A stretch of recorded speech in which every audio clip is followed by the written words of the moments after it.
Test, Test, Test.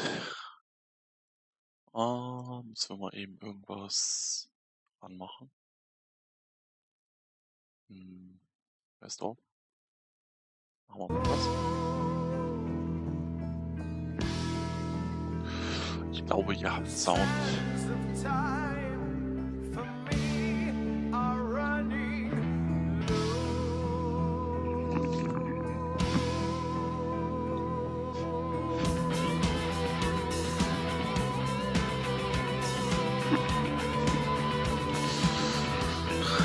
So, wir laden mal an.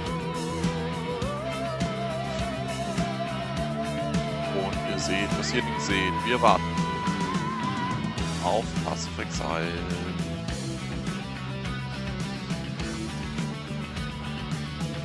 Jetzt muss ich mal schauen, ob das jetzt geht.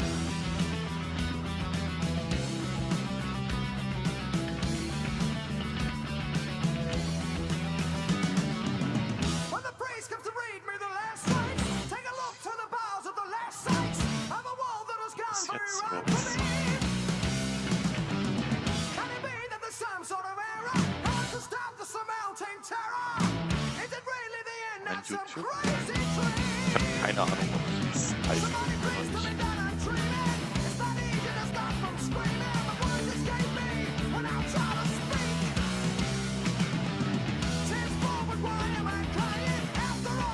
Steht irgendwie das nicht frei.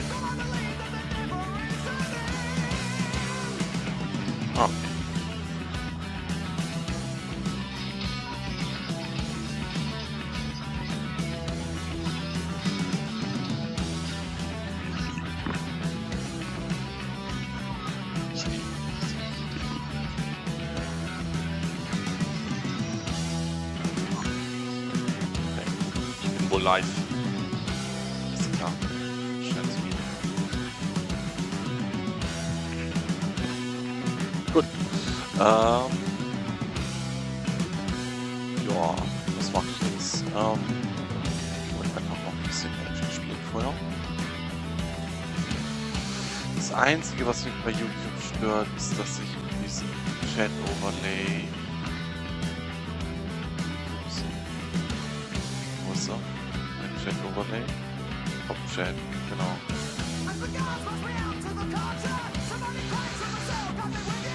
Diesen Mist hier nicht wegkriege.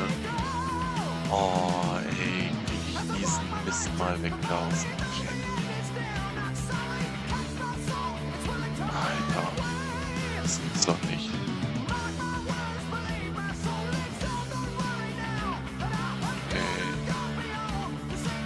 Naja, kann man diese Meldung nicht mal wegkriegen. Ich muss die noch irgendwie wegkriegen.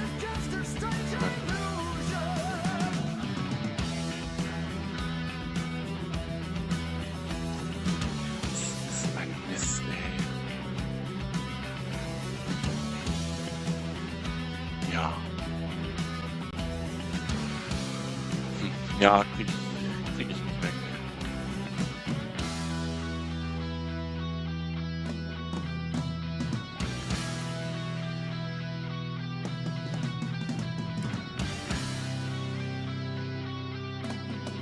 Vielleicht, wenn hier einfach mal so richtig viel los ist im Chat, mal testen. Den mal weg. Mal weg, weg, weg, weg, weg. Weg, weg, weg. So. Und jetzt clear ich den mal. Kann ich den noch clearen oder nicht? Chat clearen. Alter, ist das scheiße.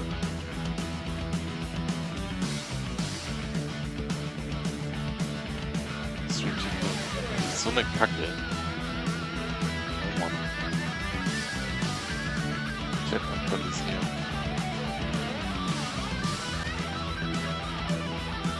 Und jetzt ist es wieder laut. Okay. Sehr gut.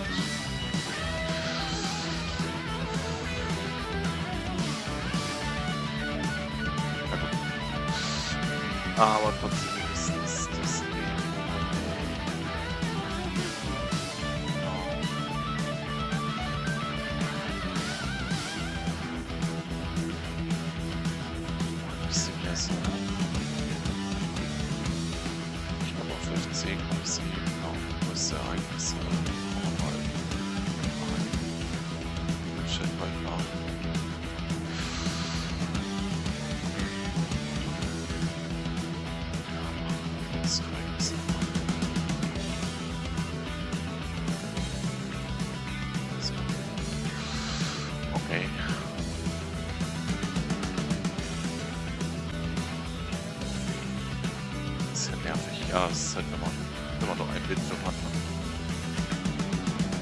Na gut. So, wir haben noch Zeit. Ich sage, fliegen wir noch ein bisschen Arena.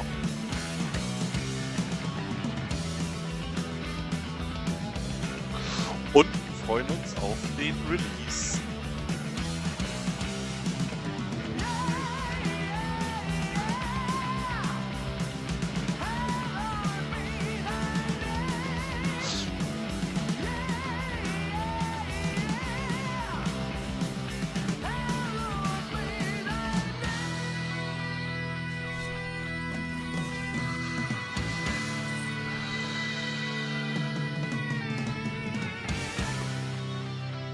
Okay, Quick Draft.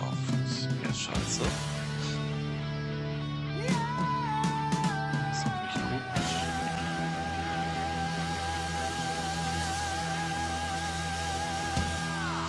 Ja, beste Karte hier. Wahrscheinlich. Beste Karte. Im schwarzen Bier. Oh, ist das. Und also, das ist ja schon mal so. If it's not created token, it's a copy of you. 7 Joa, klingt gut. Nehmen wir mal. Okay, Trample. Grün-Schwarz. Vielleicht noch Weiß Splash. So das Übliche könnte man fast sagen. Das ist auf jeden Fall hier eine gute Karte.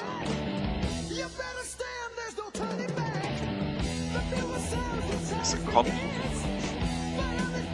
Ja, natürlich nicht schlecht. Allerdings ist es natürlich sehr sympathisch. Andererseits kann ich auch als der reinkommen. Was jetzt auch nicht so schlecht ist.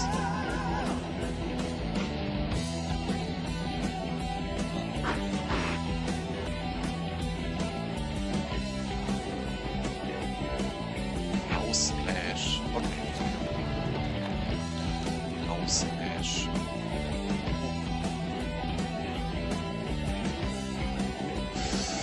Ja, der ist schon interessant.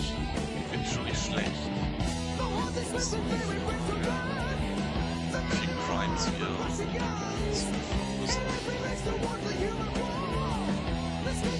Ja, nicht so viele bisher jedenfalls. Er ist natürlich solide, aber eigentlich nicht so was Besonderes. Ace oder Lifelink und Prime sind nicht schlecht. Der findet mich auch irgendwie an, ist eigentlich so.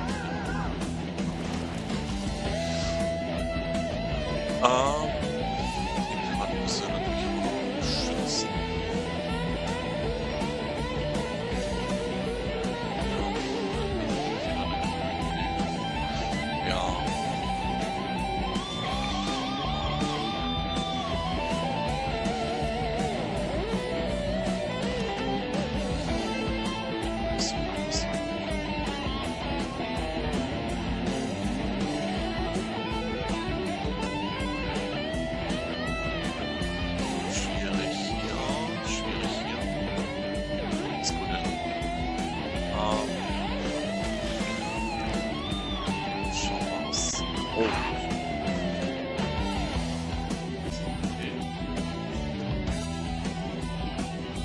Weg vom Haus auf den Vincent liegt. Jetzt brauchen wir noch irgendwas. Den Flussrider, den finde ich natürlich nicht schlecht.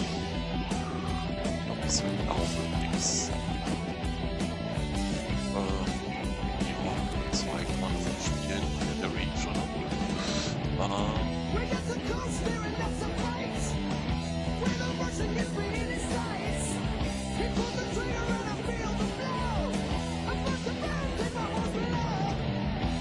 Ja, jetzt ist schon so ein bisschen die Frage, blau oder weiß.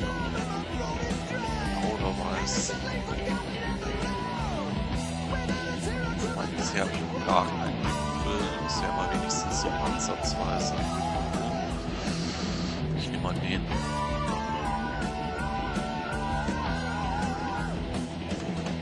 Ja, das nächste Mal auf jeden Fall. Und ein bisschen Mana-Fix.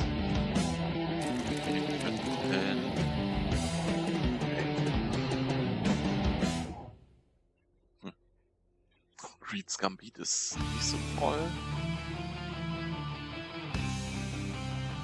Rot ging echt viel rum, auch sehr gut überdraft, also.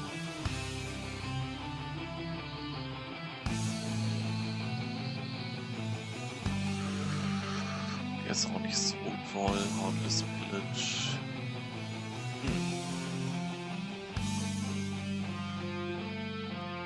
Der ist okay.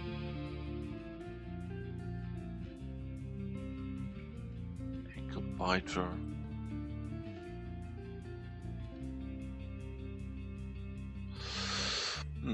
Weiß ich nicht. Created Treasure Token. Kann schon krass sein, aber ich hatte den ein paar Mal genommen und bisher kam der nicht so gut. War eher eine tote Karte, der ist doch eigentlich ganz gut. Okay, da fehlt aber noch einiges.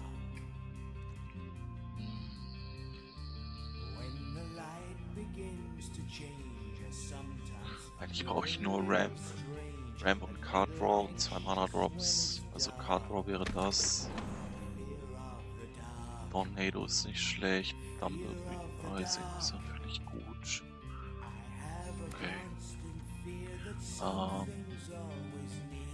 Das ist gut. Das ist quasi Ramp und... Nein, der ist halt einfach krass. Der ist gut zusammen mit dem Eastbound Outcaster.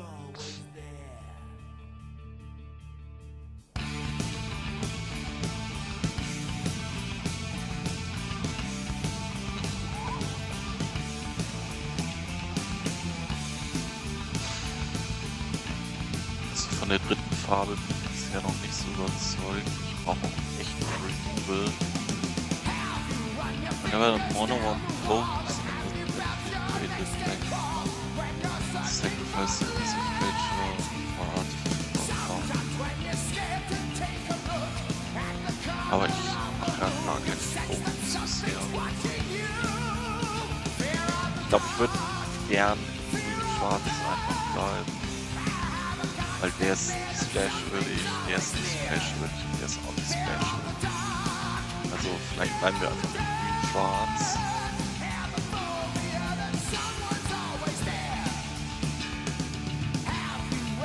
Ja. Schwarz bleiben.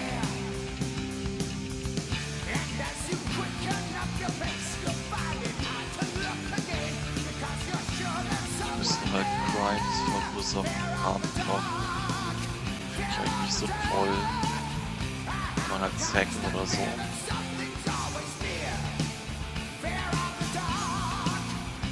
Der ist halt nicht ganz nice. Kommt bei 2 Mana.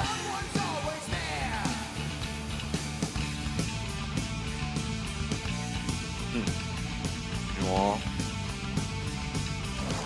Man eben.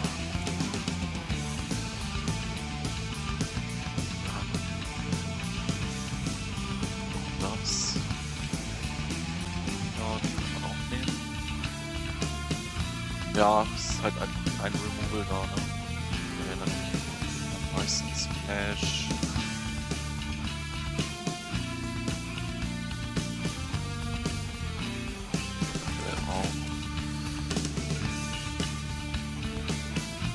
Das wäre gut für Splash. So, Prime. Lotus. Krass.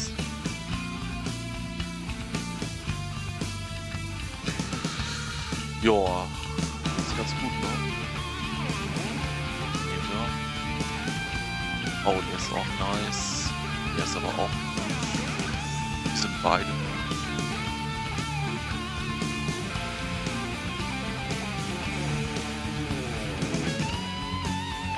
Yes. Ja, die sind halt beide gut, ne? Der ist mein Wundermantello ist eigentlich solider. The Guard ist eigentlich die beste Karte, wo es sich lohnt zu splashen.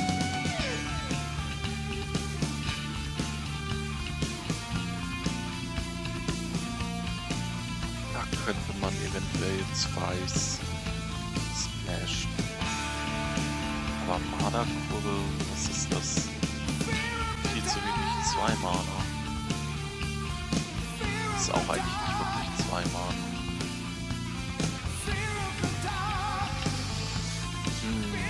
Das sieht nicht gut aus. Das sieht gar nicht gut aus. Shit.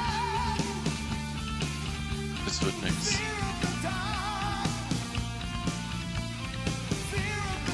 Ich habe auch keinen 4 Mana Drop. Okay, machen wir mal das.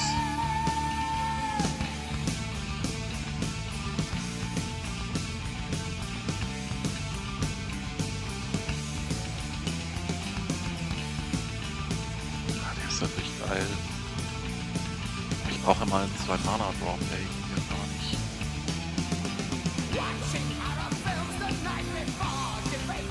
Der ist natürlich okay mit dem Equipment. Also ich brauche unbedingt 2 Mana Drops. Okay. Der ist quasi 4 Mana Drop. Schlechte Paladin.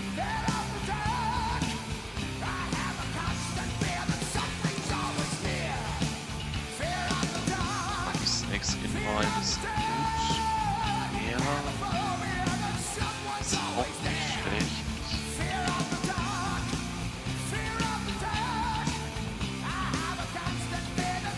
Also ich wundere mich gerade ein bisschen, dass ich so wenig jetzt habe. Mit echt mega viel. So gut, der kommt vielleicht raus. Weil ich auch kaum Removal habe. Ich frage mich echt, was das für ein Deck geworden ist.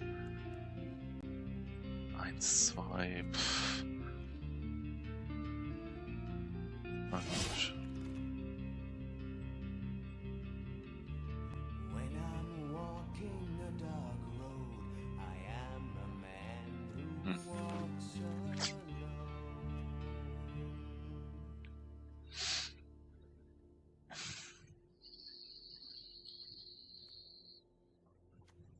Woe to you, O earth and sea.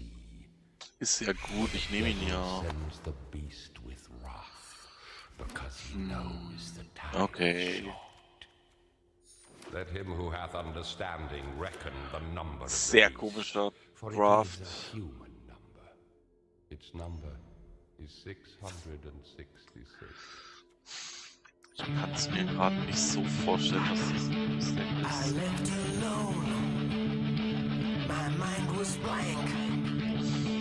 I needed time to think to get the memories Sehr from my eigentlich an 2 mind. Mana. What did I see? Ist auch nicht. Can I believe that what I saw that night was real and not just fantasy? Ich nehme mal. Just what I saw in my old dreams were the reflections of Ist auch my noch 6 woman raus. staring back at me. 'Cause in my dreams, it's always there. The evil face that twists my mind and brings me to despair. Aber mit den Crimes mache ich halt auch überhaupt nicht.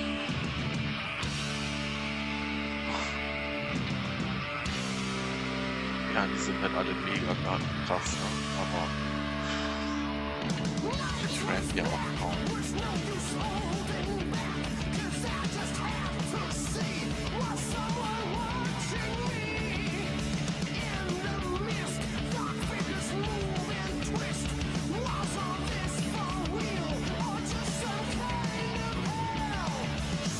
Geht davon aus.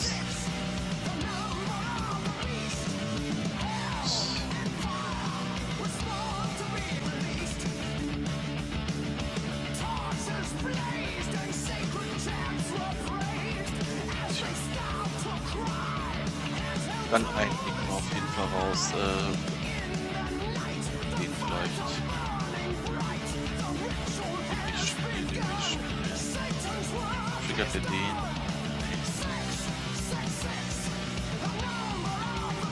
Komm.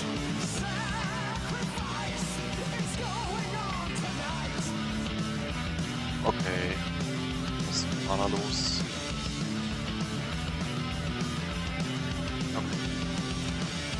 was. Aber ich sehe nicht mehr Google.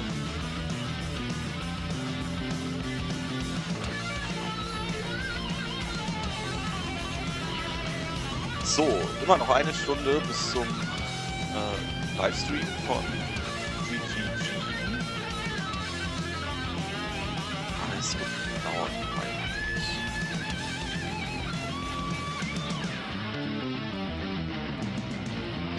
Das wäre ich noch.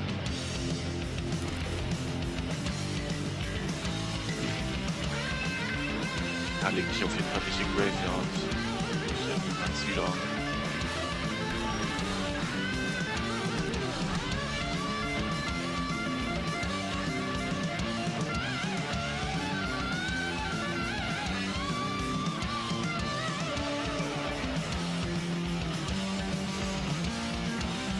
Gleich Ramp oder den spielen.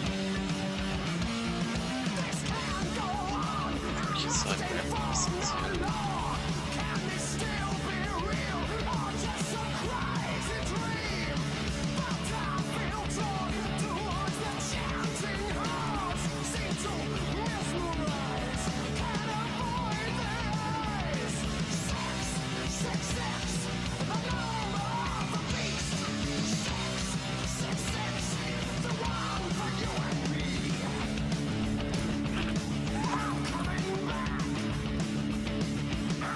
Gebraten wird.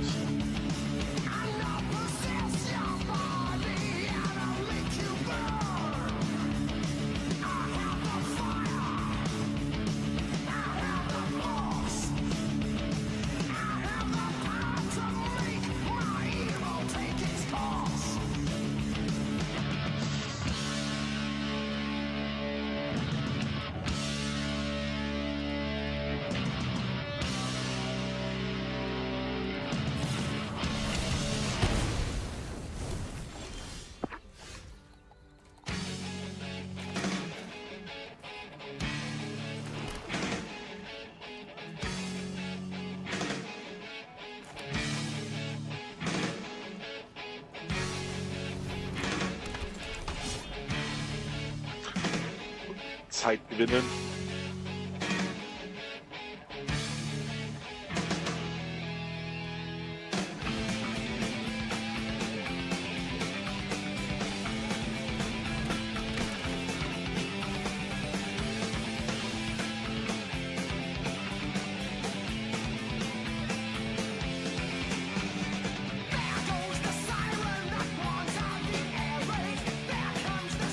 Vierfarbig ist.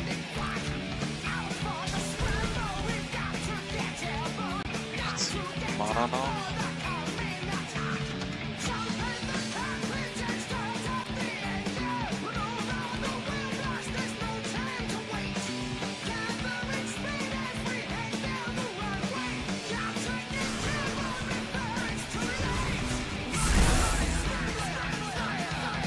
Zeit, wie steht noch Zeit?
Ach, ist das ärgerlich.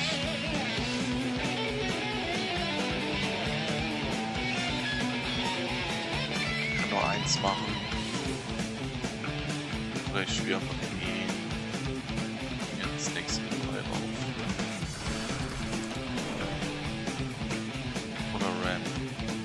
wegrennen. Hätte ich weg vom Moor.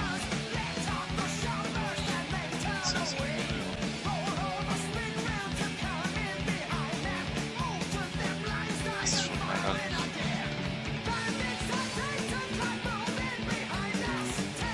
Hey, ich hol mir einen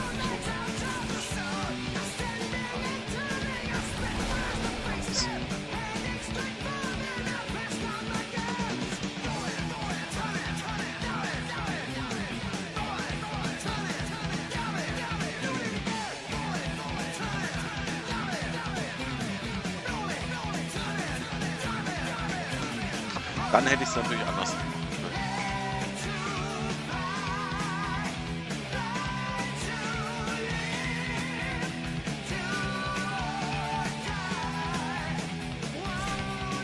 Das wäre wahrscheinlich das Beste gewesen.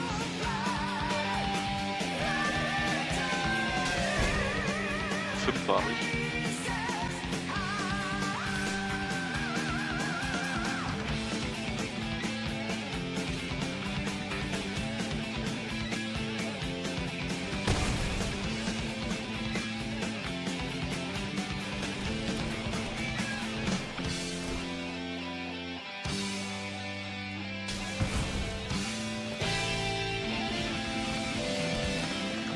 Vorne.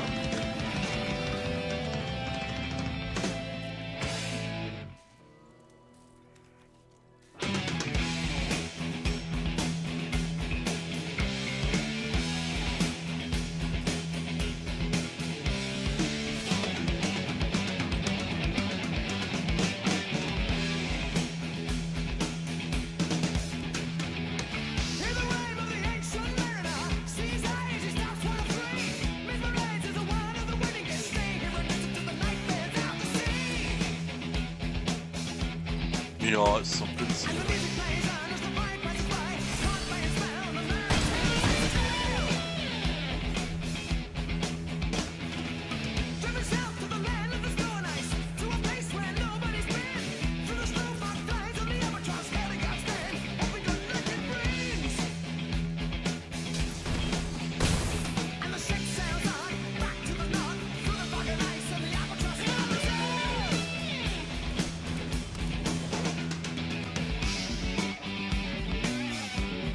Oh, das ist gut. Das war ein Ende of Video und ja.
Okay.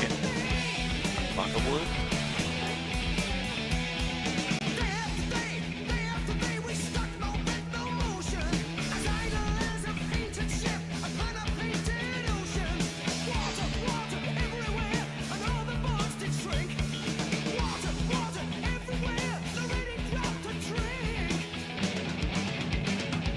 Shuttle und die brauchen wir nicht.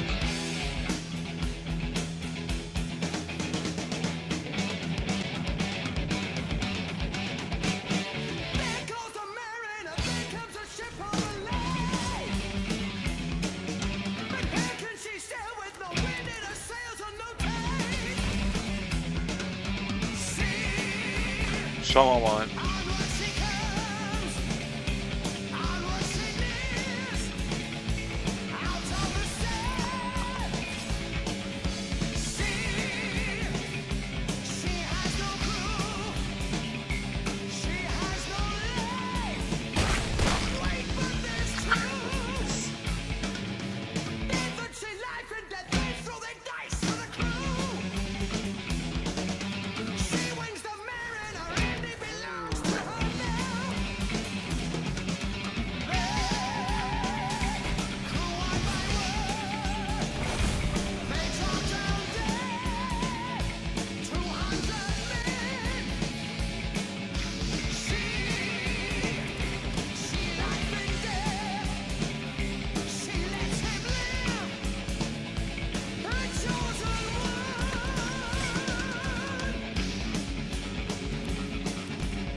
Ah ja, aber auch ein schönes Deck, ne?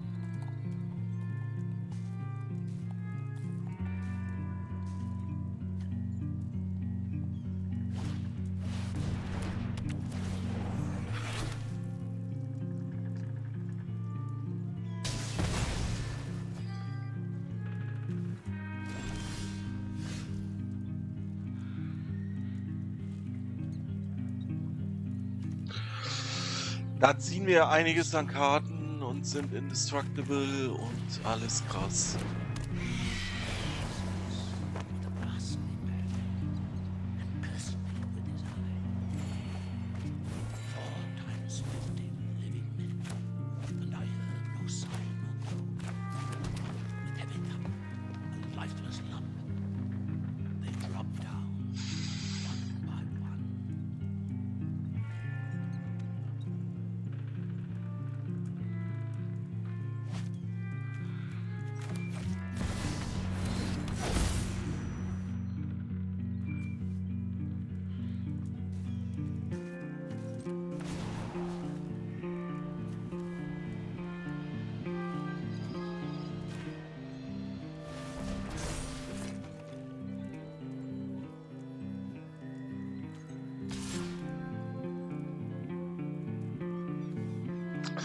Er muss ja quasi blocken.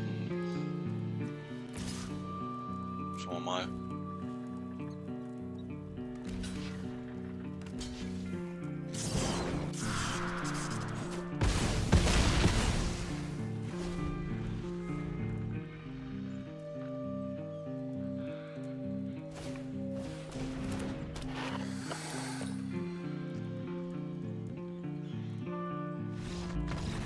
Jupp. That's it. Hehe. Okay. Aber ja, natürlich hat das Spaß gemacht.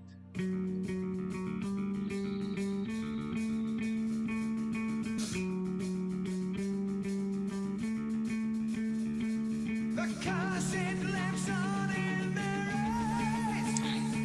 The memory 53 Minuten noch. waste he died. Along with the sea creatures, but they lived on, so did he. And by the light of the moon, he prays for their beauty not doomed. With heart he blesses them, God's creatures, all of them too. So, was war hier? Defenders. Then the spell starts to break. Mehr kann ich nicht erwarten. Vom Early Game. Albatross falls from his neck, sinks down like lead into the sea. Then down in both comes the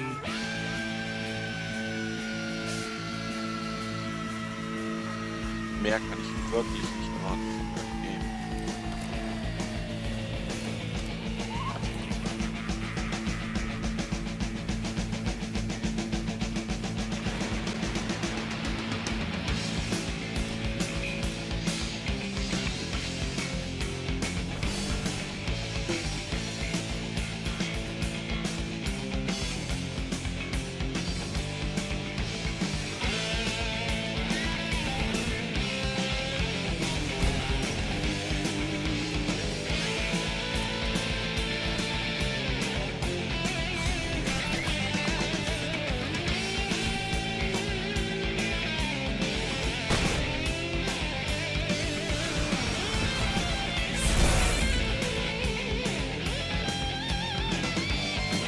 Eigentlich eine merkwürdige Karte, das man auch dran, weil es hat ja eigentlich, naja gut, es gibt vielleicht irgendwelche Decks, wo man dann bei denen was drin hat. Aber so viel Möglichkeiten haben.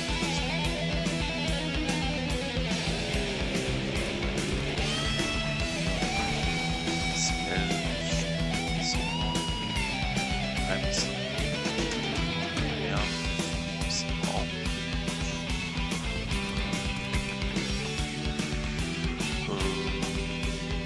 So, dann kann der Defender auch angreifen.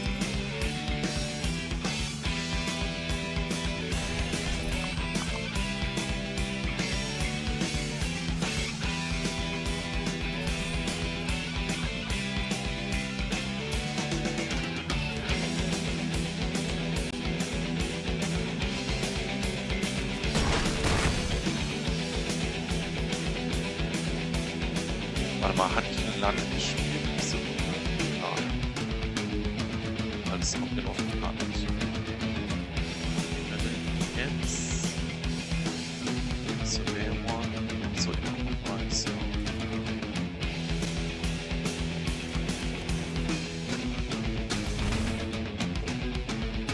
Schlau. Schlau. Dann kann ich gleich weg vom Mauer aufnehmen. Sollte ziemlich tödlich sein.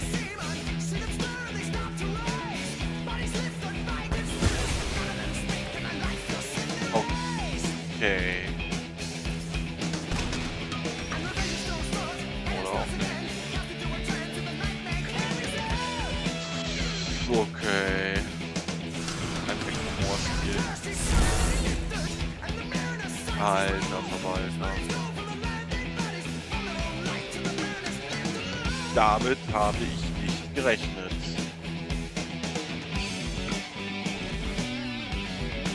Damit habe ich nicht gerechnet.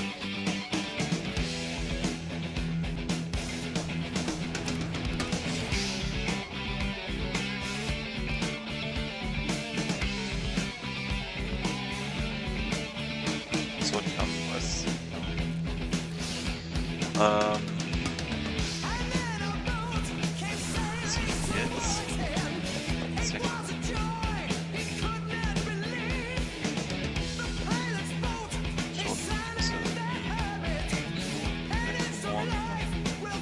Andererseits habe ich das Gefühl, dass er jetzt in Ruhe auf den hauen will.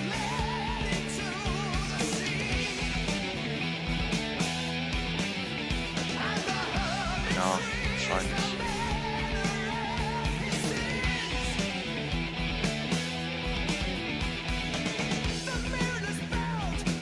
Ist sie revealed? Ja.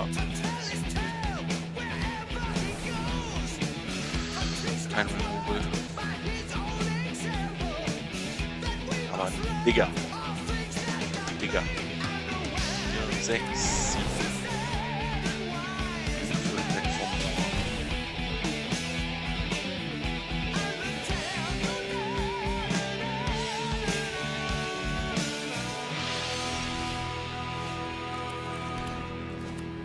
Muss ich ja machen.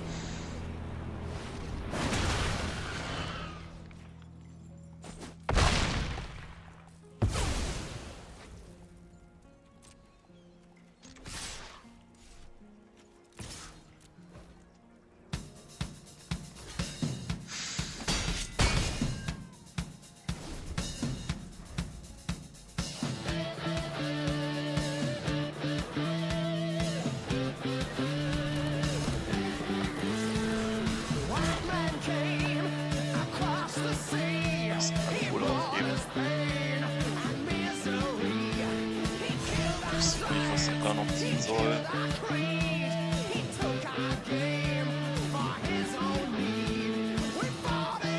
Das sieht mir gut aus. 2 Karten.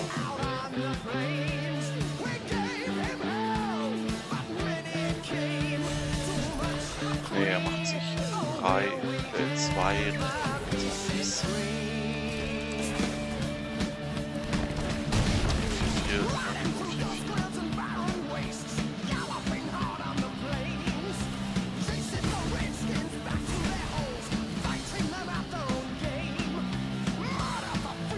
Tja, der wäre jetzt gut. Der wäre jetzt gut.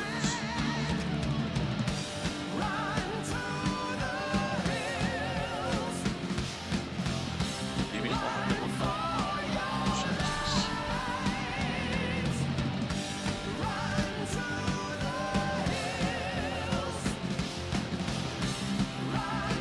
Wahrscheinlich ja nicht.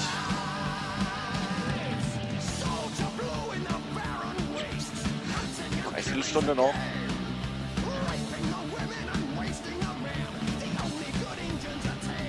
Er schockt mich nicht. Er schockt mich nicht. Allerdings kann er für sich jetzt voll mit den. Ja, das ist so geil. Der ist schon Gitarre. Hat er denn noch? Nichts.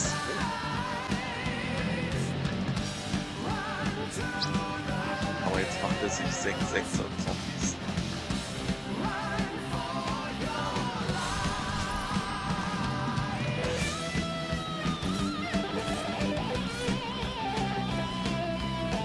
Diese Ratte immer noch.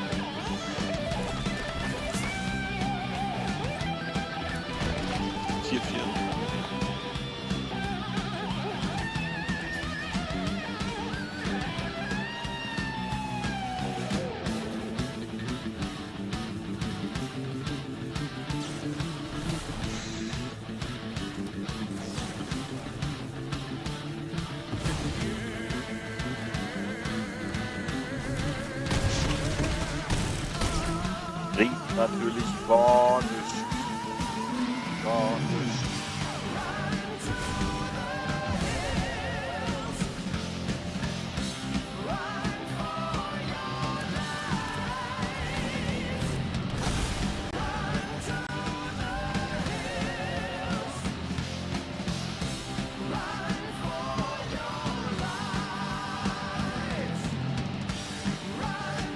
So, eine Runde noch, dann schaue ich mir ein bisschen POE an. Ich habe ja schon hier meinen League-Starter überlegt. Überraschung, Überraschung, Eislober Hierophant. Aber ich glaube, ich hoffe es nicht, aber ich glaube schon, dass es ja. Aber ich glaube, er wird trotzdem spielbar sein. Ich glaube nicht, dass sie ihn jetzt komplett zerstören. Also dafür gibt es eigentlich keinen Grund. Es war ein guter Charakter, aber der war nicht völlig okay.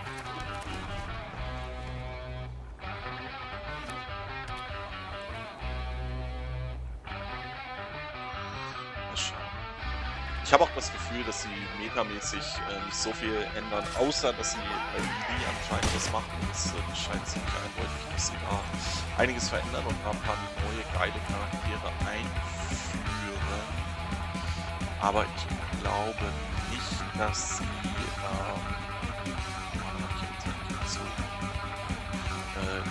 glaube nicht unbedingt. Aber trotzdem will ich Mana ziehen.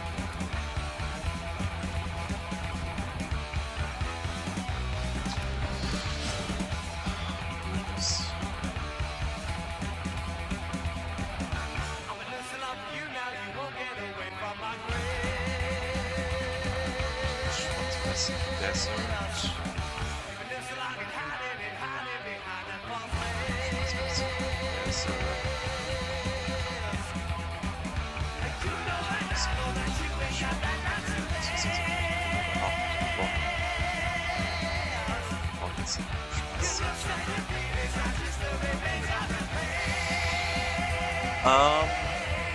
Wo war ich?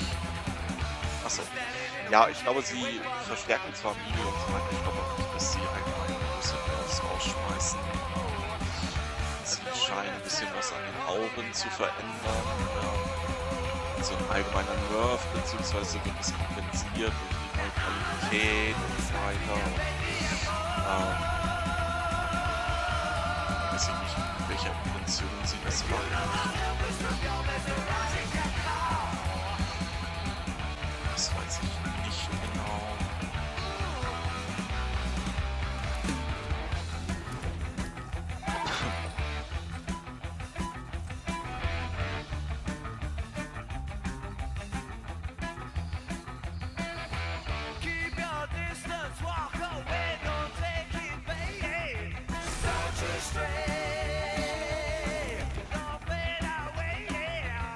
Ich habe so wenig mit Google, ne?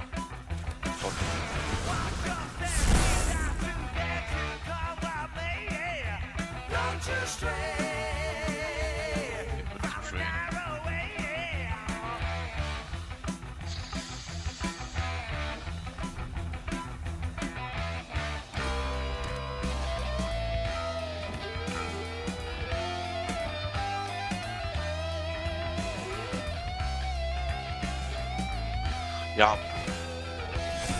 also ich denke, das wird sich alles im Rahmen halten und ich glaube, man kann dieselben Charaktere spielen wie letzte Liga. Ja, abwarten habe.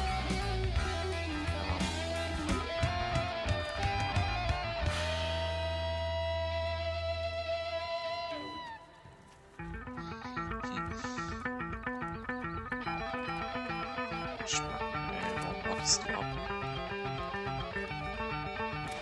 Okay, mal gucken, wie ihr ihn findet.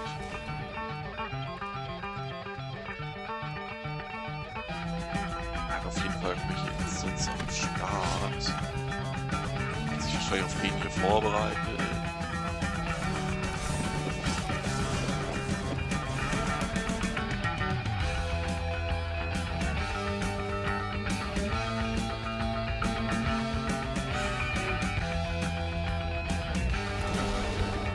Kommt. Okay. So, wer wird 4, 5.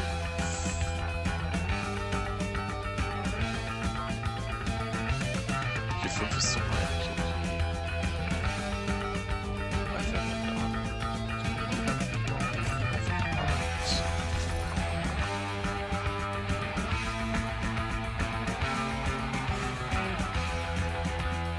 Ja, auf jeden Fall einen davon mitnehmen.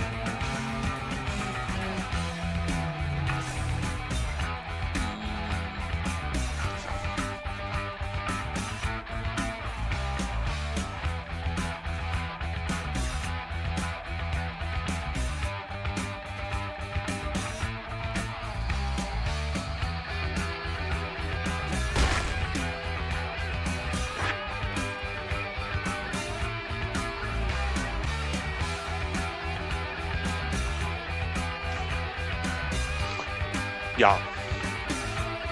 Ich glaube, es wird keine großen Neues geben. Ich glaube, man kann die selben Charaktere spielen wie letztes Mal. Ja, das ist auch ganz schön so. Glaube ich. Aber PPT ist immer für Überraschung gut.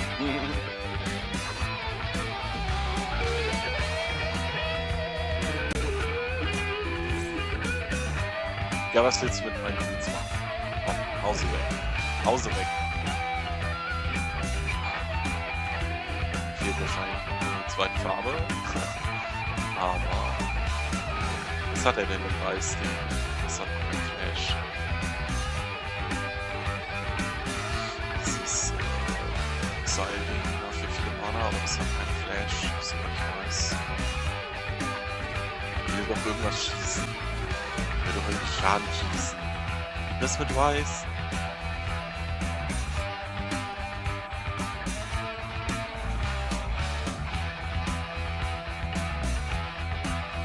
Was hat er vor?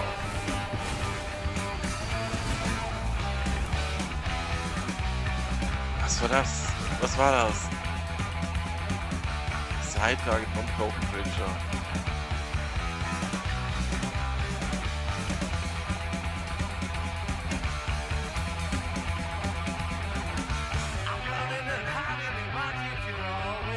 Moin. Wieso hab ich den nicht wiederbekommen?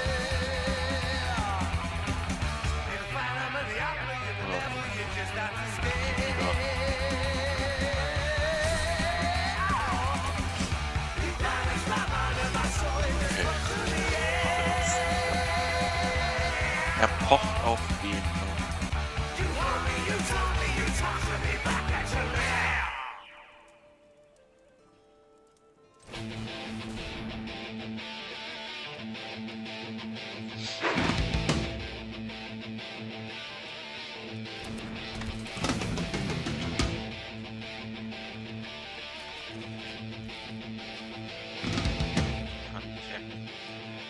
Ich kann tappen und angreifen. Den Typ dazu ranholen. Kann ich so befreien. Das ist nicht mehr so gut.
Oh, Junge. Junge. Spiel. Ja. Das war auch noch weg. Das macht jetzt ja keinen Sinn.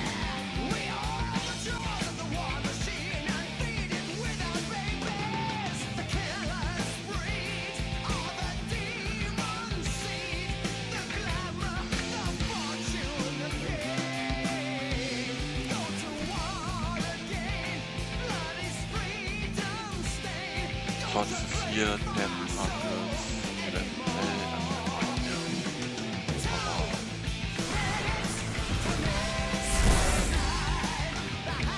normalerweise macht man das anders, egal.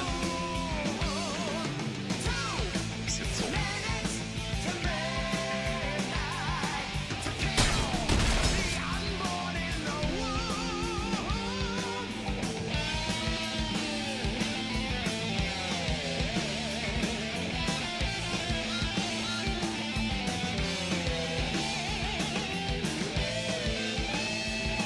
Was macht der Junge?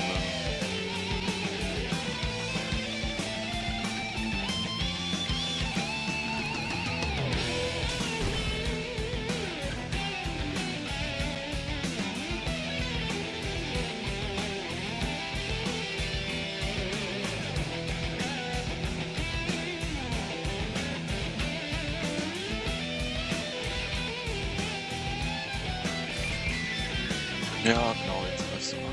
Ja.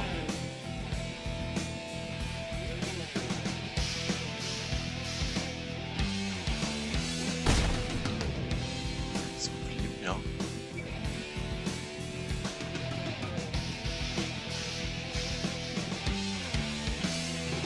Was ist das?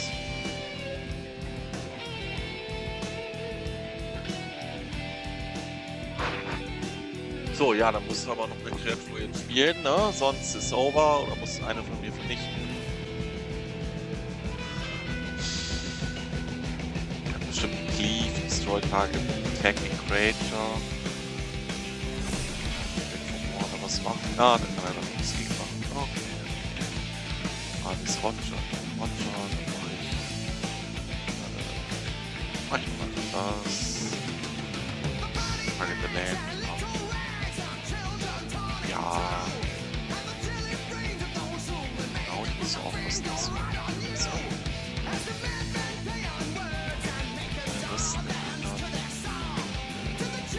Jetzt One Mana auf den Kanal. Gut. Oder so.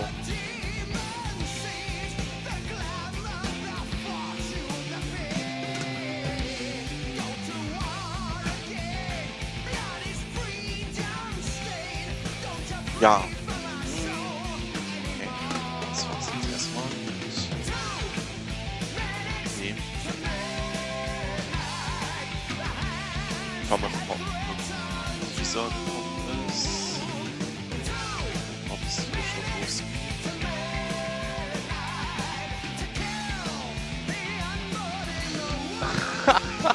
Alter. Ja, das war so eine Zeit. 30 Minuten. Alles klar.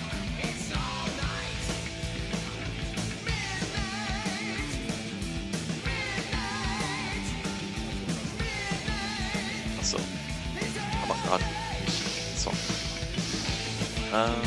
Ist noch dieser gekommen.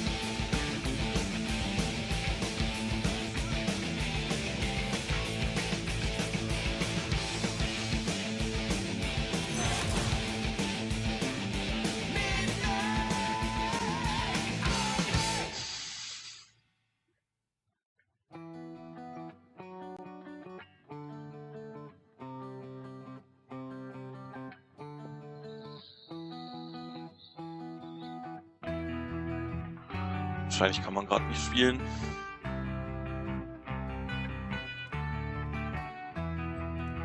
Okay. Alright. Dann bliebe noch das. Aber da habe ich eigentlich jetzt nichts.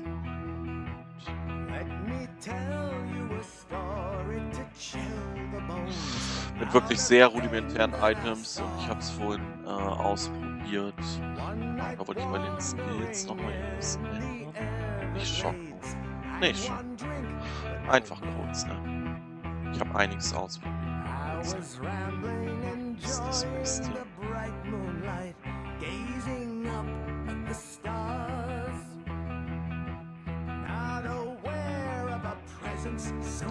Whatever.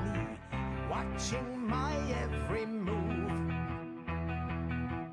feeling scared, I fell to my knees. Something rushed me from the Luke. took me to an unholy place. That is where I fell from grace. And they summoned me over to join in with them to the dance of the dead. Into the circle of fire I followed them. Into the middle I was led. Ja, mal gucken, wie die Armor dann ist jetzt, wenn die Combination ein bisschen genervt wird. Wie viel Armor kriege ich denn so von Items? Ja, schon auch überall halt Armor Energy Shield. Hier sollte man dann, achso, hier auch Armor kaufen. Wäre gut dann wahrscheinlich.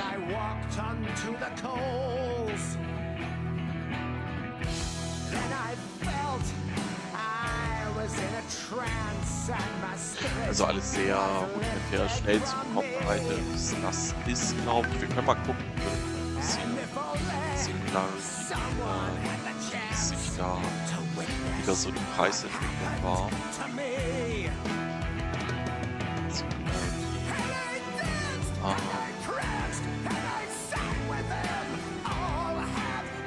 Price History.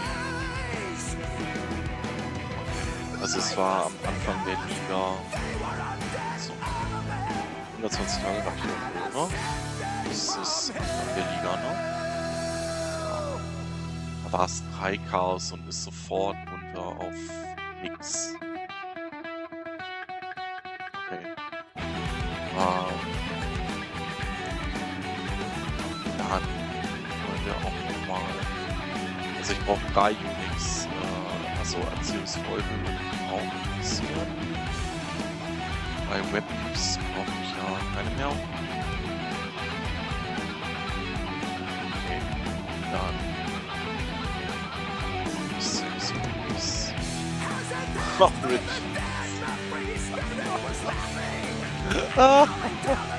Okay.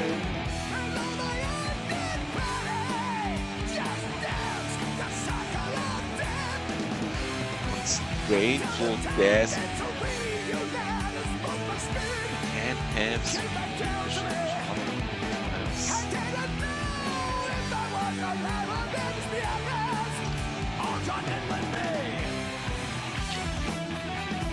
Okay.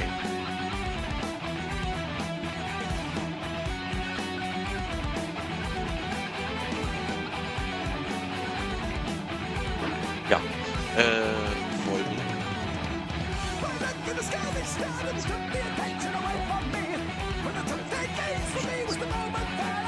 Jetzt hier ist Folge 40 aus. Am Anfang der Liga 100 ist es hier. Okay. Also das kostet dann so 2 Mal.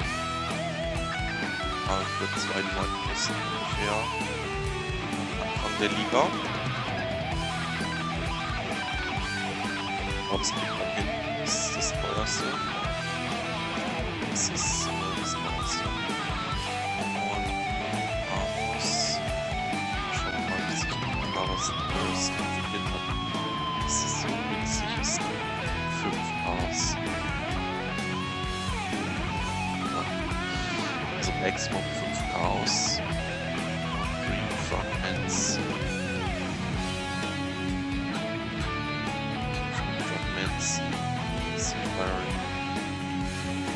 Also wir sind 10 Chaos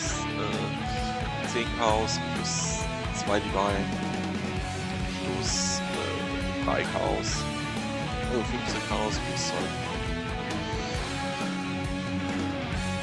Ja. Das ist extrem günstig und erschwinglich am Anfang wieder. Die Covasters, die Covasters, das ist einfach random World, glaube ich.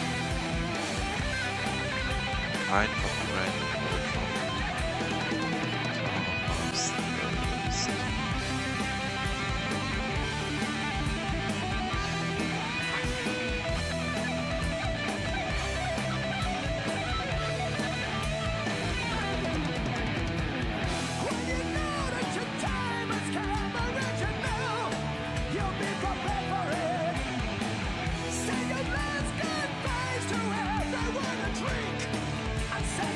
Kann das nicht? Hä? Ich kann nur durch Endless Beasts.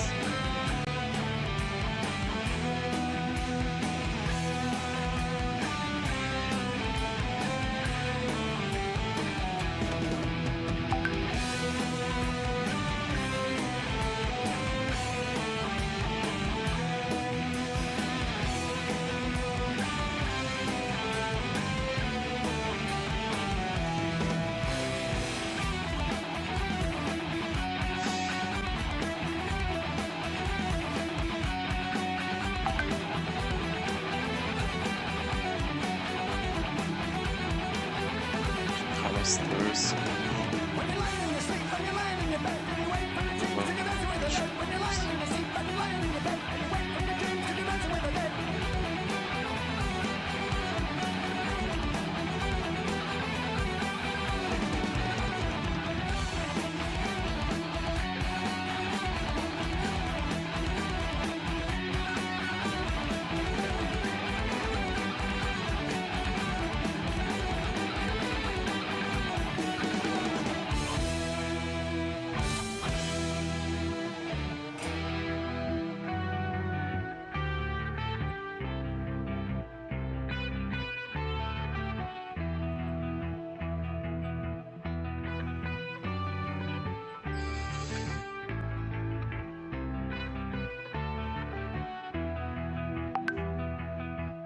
To this day, I guess I'll never know just why they let me go.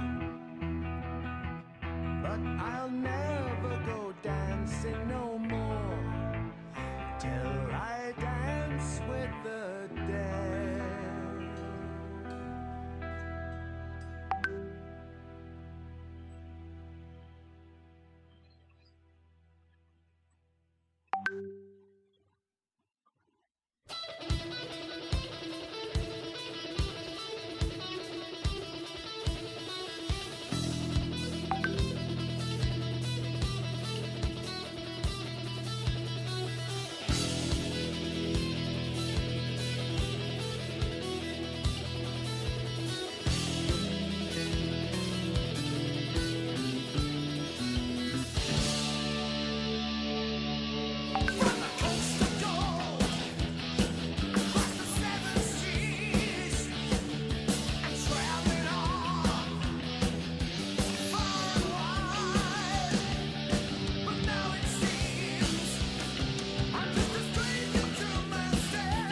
Also ja, verstehe ich nicht.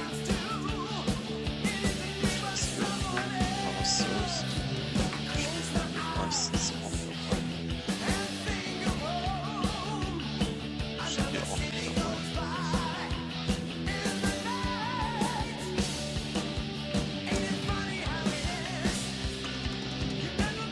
Ah, hier steht's. Can drop anywhere. Chance, das ist jetzt.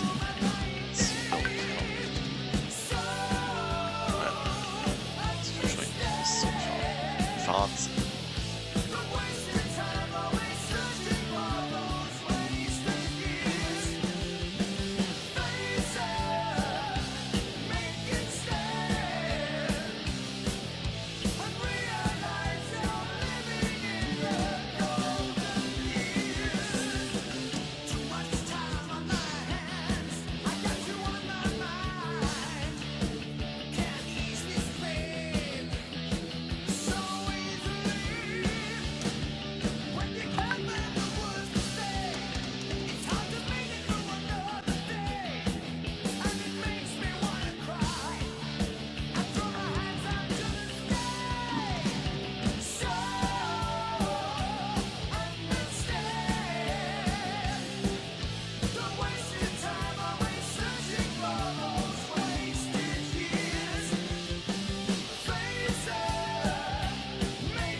18 Minuten noch.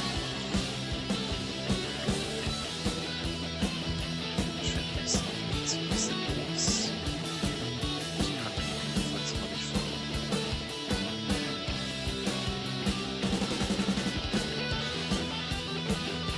Also kennen wir den vorher. Ja.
So.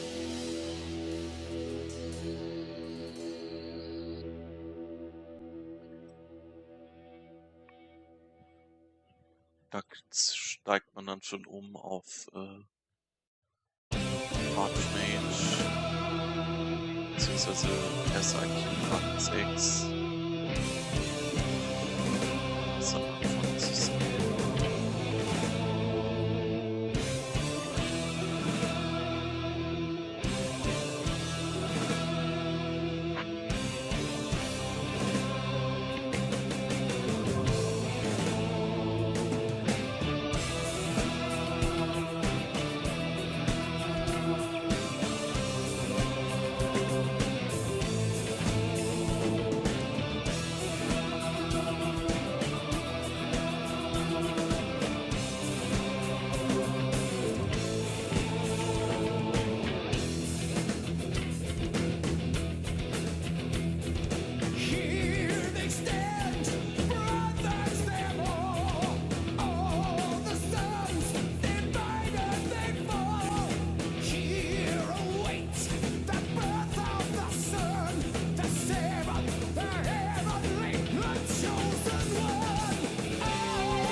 Straight-Sticks. Die kriegen sowieso nicht.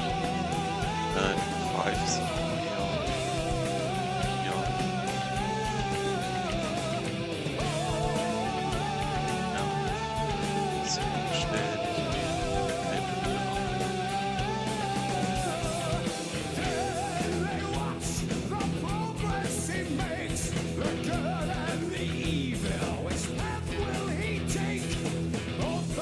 Trying to mend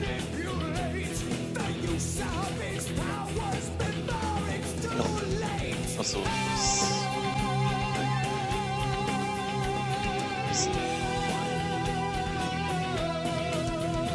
Oder bisschen softer, aber so.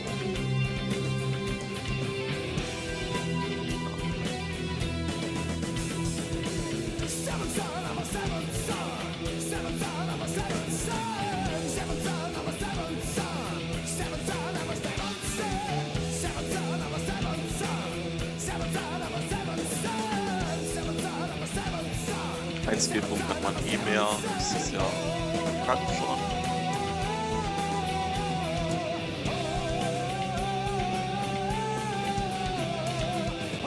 Da ich hier auch noch gar nicht auf Archmage bin, gehen lassen. Dann mit 6 würde man dann langsam zu Archmage swappen. Und da kann man dann das andere ausnehmen. Und die Leiten der Maschine.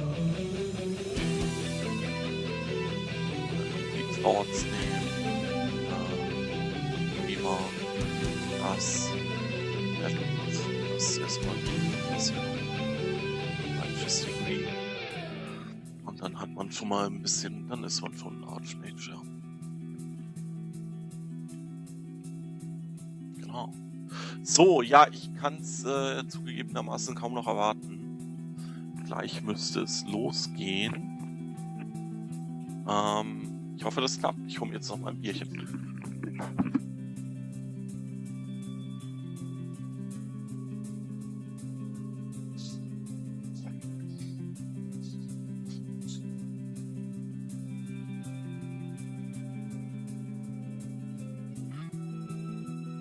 Today is born the seventh one, born of woman the seventh son, and he in turn the seventh son.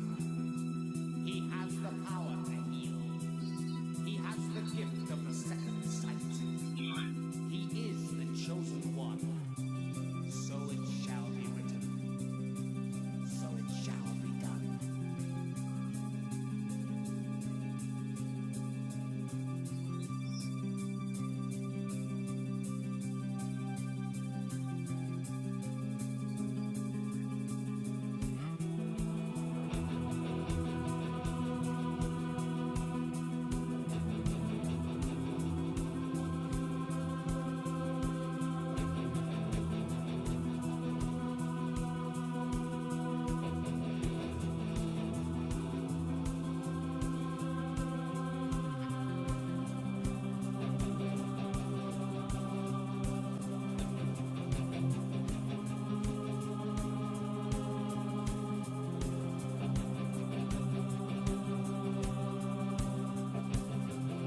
So.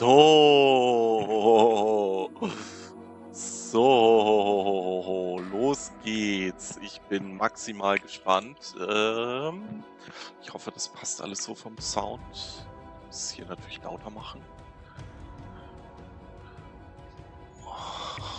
Und ich mache mal das Licht aus. Licht aus. Licht aus.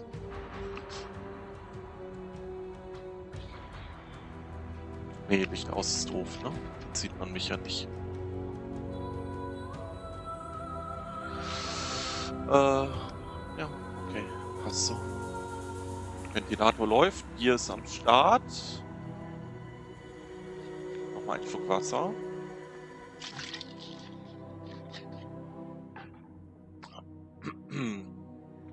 Und jetzt heißt es zurücklehnen und genießen.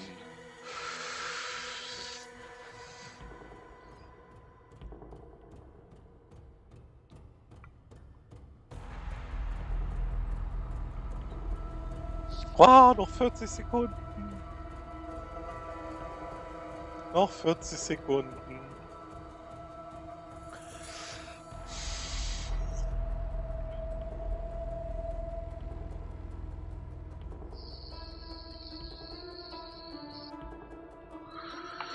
Oh, wie lange können 40 Sekunden sein? Das ist ja abartig. Das ist ja abartig. Oh, ich bin maximal aufgeregt. Ich hoffe, es wird geil. Ich hoffe, es wird geil.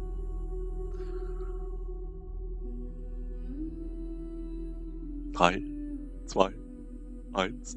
Let's Hi, go. I'm Chris Wilson from Oh, Grinding Gear Chris. Games. Welcome to GGG Live. Hi. Today, we're going to show you an exclusive reveal of Path of Exile Settlers of Kalguur, which launches next week on July 26th. Twitch drops are enabled on today's live stream, so make sure you follow the instructions below in order to claim your Corsair back attachment. Oh. In today's stream, we will take you on a deep dive into the new Settlers of Kalguur Challenge League.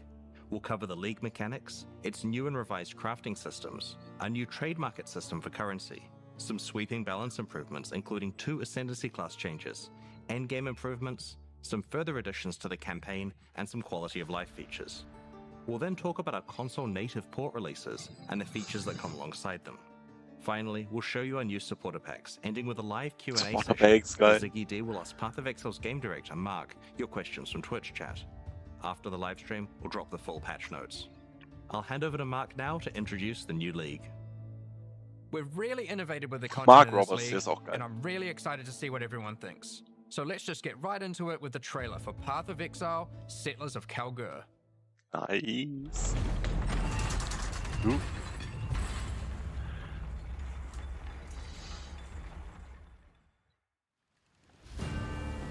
Rayclast is a cursed land. You'd have to be mad to settle here. And yet, welcome to King's March. King's March. It's not much yet, but with your help, we can erect the greatest city Rayclast has ever seen. Lass uns eine Stadt bauen, Alter. Lass uns eine fucking Stadt bauen. And savvy planning. Ja, genau. Ja, wir wollen Schiffe bauen. Ja, wir wollen Felder anlegen. Will attract settlers, craftsmen. Ja, natürlich wollen wir craften. Fortune seekers. Okay. And of course, pirates. Pirates, geil. But if we prevail, our ships will be heavy with gold. Okay. We hope to achieve the impossible. We hope to build a home. Ja, genau. Lass uns ein Home bauen. Ich find's so geil. Ich fand es schon Harvest so geil. Wo man was bauen muss. Respect with Gold. Okay, na gut. Whatever. Was ist das? Was macht man da?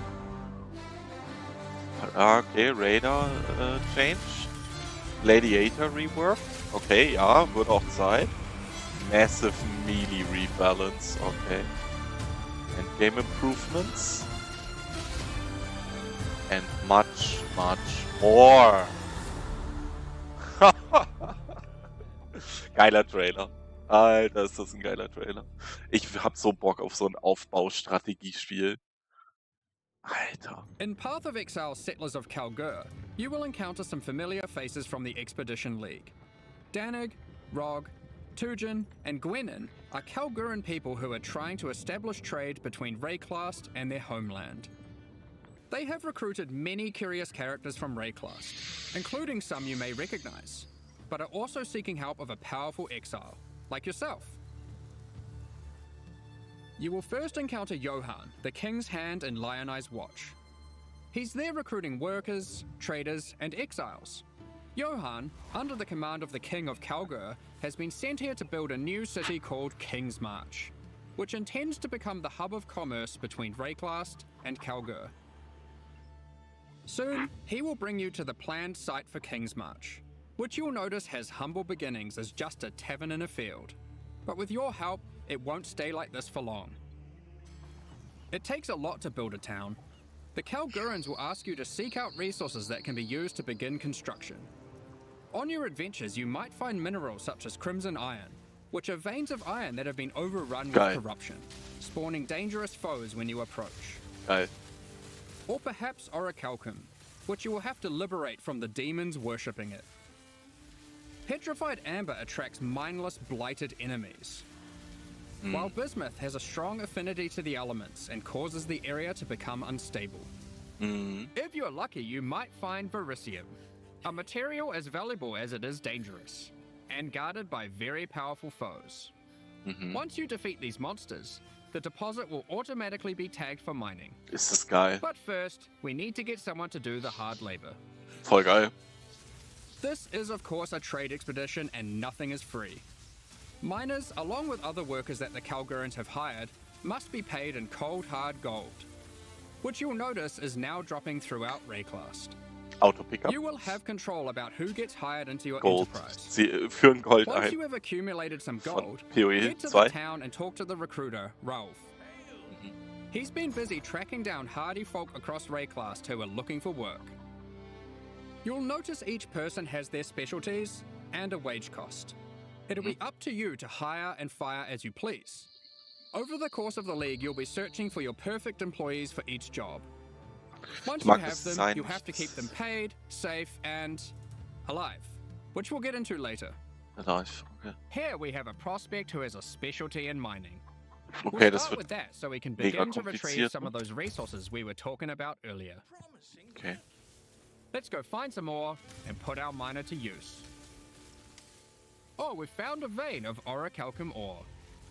It's guarded by dangerous demons worshipping a strange shrine. Ja. The shrine buffs the demons, giving them power. But once you defeat them, you can seize that power for yourself. After that, we can tag the ore, and our mining specialist will get to work. Soon, we encounter a few more deposits, each with a different dangerous encounter. Und da braucht man verschiedene After Arbeiter, you die have das tagged the abbauen mineral können. veins, your miners will get to work collecting resources in real time. They might take a while, but will continue whether you are logged in or not. The work can be sped up by hiring more or better miners, and by upgrading the mining station back in King's March to Geil. equip them with Ja, advanced Aufbaustrategie halt. pickaxes. Alright, some time has passed and our miners have been able to get the resources back to town. We've also managed to collect some more gold too. We can now upgrade the town and build new structures. There's plenty of options, we just need to decide where to start. I think we'll start with the tavern, the beating heart of King's March. It can be upgraded instantly to improve the recruiter's prospects. And you can find various important NPCs relaxing here. Next, we'll upgrade our mining station. You can upgrade this to improve the efficiency of your miners and allocate our newly hired workers to mining. You will eventually need a smelter, where you can send your ore to turn into more valuable bars. Then we have the Disenchanter, where you can bring your magic, rare, or unique items to be added to a queue to be disenchanted over time. Und dann? The items will be broken down into thaumaturgic dust, a new resource used for crafting and shipping. We'll get more into that later. Super And of course, kompliziert alles. a town needs food. You could invest in farming, where you can select crops to grow and harvest. But don't worry, you won't be manually watering anything. Ah, the wonders of delegation. With all these resources piling up, there will be excess that we can spend. Let's talk about rewards in Settlers of Kalguur. Alter, Aufbaustrategie Eventually, you in can Path build a of harbour Exile. and establish Das ist shipping krass. routes between a number of different Kalguuran and Karui ports for trade. Mhm. You'll be able to pile your acquired resources onto these ships and send them to a port of your choosing. Where your Alter. traders will haggle for the best deals. Each port will return specific rewards based on what you send them. They accept all types of resources, but will have a preferred type that they'll currently Alter, pay die more for. bringen ein ganzes And you'll want to get onto Aufbaustrategiespiel. this, because eventually you could be bringing in shipments like this. Okay. This. Okay. Das kriegst du dann. Or even Setz die this. Fe- Setz die Feinde. Das sind die Rewards. Today, we're going to trade with Kalguur. Okay. You'll notice that as we send more resources, this risk meter creeps up. Much like the dangers on the shores of Reclast, there are dangers out at sea. Monsters, pirates, environmental hazards. You'll want to try keep your shipment safe. You can do this by hiring workers that specialize in shipping. The more of them you add to the Das ist ship, ultra the krass less geil. risk there will be. Es Like wird this Zeit gentleman, brauchen, who's famous for bis es fending geil off ist. even Aber the wenn man most es läuft, dangerous of pirates. wenn man es am Now Laufen let's hat. get that shipment going, and we'll continue exploring Reclast while we wait for its return. This is the first Path of Exile League that experiments with true, real-time mechanics. You can send out shipments, go and have lunch, and come back to your rewards. Many Geil. mechanics in the League work this way, so you'll always have some ongoing project or outcome to look forward to. Geil. When Voll your geil. shipment has returned, or met its demise, you'll get notified, and at your leisure you can return to the town to collect your rewards. Our shipment returned safely, so let's go see what we got. Alter, Oh, they what? sent us a unique item alongside our rewards, perhaps hoping to secure us as a loyal customer for the future. Aside from shipping, the Kalguurans are big on their technology. They have hired Isla, a familiar face from the Heist League. She is an engineer who the Kalguurans have employed for a very exciting purpose. You're not the only one who understands how profitable running maps can be. Once at endgame, Isla can help you build a series of Kalguuran modified map devices. You can then put a queue of maps into them. The queue of If you've maps. hired a few skilled Atlas runners, they will put themselves to work running those maps for you one after another. Look, more delegation. Once again, Okay. you'll be notified when the rewards are ready to be collected. Okay, geil. You can put lots of maps in the queue, so don't feel obliged to go back there all the time. Geil. Die looten für dich die Map. The difficulty of the map impacts the risk of your workers perishing. Permanently killed. Okay. Try to pick your best workers, or perhaps just ones you don't like. Consider Ja, the genau. difficulty too. Sometimes it's better to just run it yourself. You'll see there are many benefits to having a whole-ass town at your fingertips. Let's talk about crafting services. You should definitely consider building a runesmithing table. This is operated by Danig himself, using powerful Kalguuran blacksmithing arts. He can engrave runic magic onto your weapons using runes. There are many rune types and combinations to choose from, and you can unlock new crafts that can be applied to your weapons as enchantments. Our design intention here is to take powerful effects you would usually only find on unique items, like this modifier, which you might recognize from Doomfletcher's Prism. Danig can apply it to your two-hand maces. Als There are einen over Enchant. 100 different Krasse. special crafting outcomes, ranging from ones very easily applied to very difficult. The rune types can be acquired through trade with Kalguur, or defeating powerful bosses. The Kalguuran tech benefits don't end there. We're also bringing back a formerly overpowered crowd favorite, Recombination. Recombination. Isla is trying to master this. She just needs you to help her with getting resources. 48.000 The system Gold. isn't as strong as it used to be, but it still allows you to combine 2 items together, hoping to get the best modifiers of each onto a single item. What did you get? Between running a town, shipping, and exploring, you'll be collecting a lot of extra gold. It is now the primary resource for 2 huge new quality of life features that we are putting to test. Firstly, you can use gold to respec passive points. This is a feature from Path of Exile 2 that we've decided just makes sense to port back. The higher level you are, the more expensive it gets. And the next one is absolutely massive. A currency trade market. The Kalguurans have recruited Faustus, another NPC from the Heist League. He allows you to asynchronously buy and sell currency and most other stackable items with other players without the nuisance of price fixes and people who never respond. All you need to do is select what currency you want, say what you have, and your ideal ratio. It works kinda like a real-life stock market. Faustus Okay. will make the trade happen for you, so long as there is someone selling on the other end for the same rate or less. You'll be able to go back to blasting monsters while trusty Faustus does the dirty work, notifying you when your currency is ready for collection. Auch All you geil. need to do is pay him a small amount of gold for his time. Cards on the table. Geil. This is an experiment to see if this type of asynchronous trading has a place in future Path of Exile releases. We're very excited to see how it goes. Ja. Das ist Now, natürlich geil. given that Faustus is an expert in black market trade and shady deals, he also provides another service, offering items for gold. The items will generate with random rarity, and on average the modifiers on them are better than normal. This can be a very nice way to get some targeted items during the campaign. During the For campaign. serious Ja. crafters, it can be a great starting point for making those elusive, specific Was in-game ist das für ein items, Welt?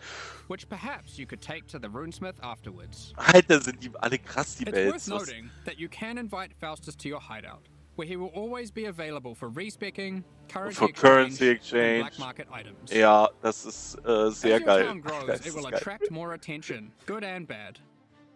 Settlers of Kalguur features 3 endgame bosses that will close in on your operations, wanting a piece of the pie.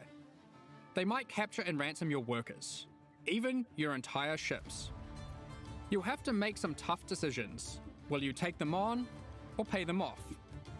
One example of a boss is Sasan, the Bandit Lord. You won't stumble across this boss by accident. Instead, this unsavory character can come into your town at night and take your Atlas runners hostage, holding them for Was? ransom. Willst du mich What verarschen? happens next is up to you. Du nimmst nicht Perhaps meine you will Worker, refuse to Alter. negotiate with bandits, leading to a fight to defeat Sasan and rescue your workers. Aber der scheint tough zu If sein. you're not up for the heroics, you might simply pay the ransom in gold. Or perhaps these workers were especially disappointing, and you'll just leave them for dead in true Ray class fashion. They knew what they were signing up for, right? Of course, the heroics might be worth it for other reasons. These bosses can drop new unique items.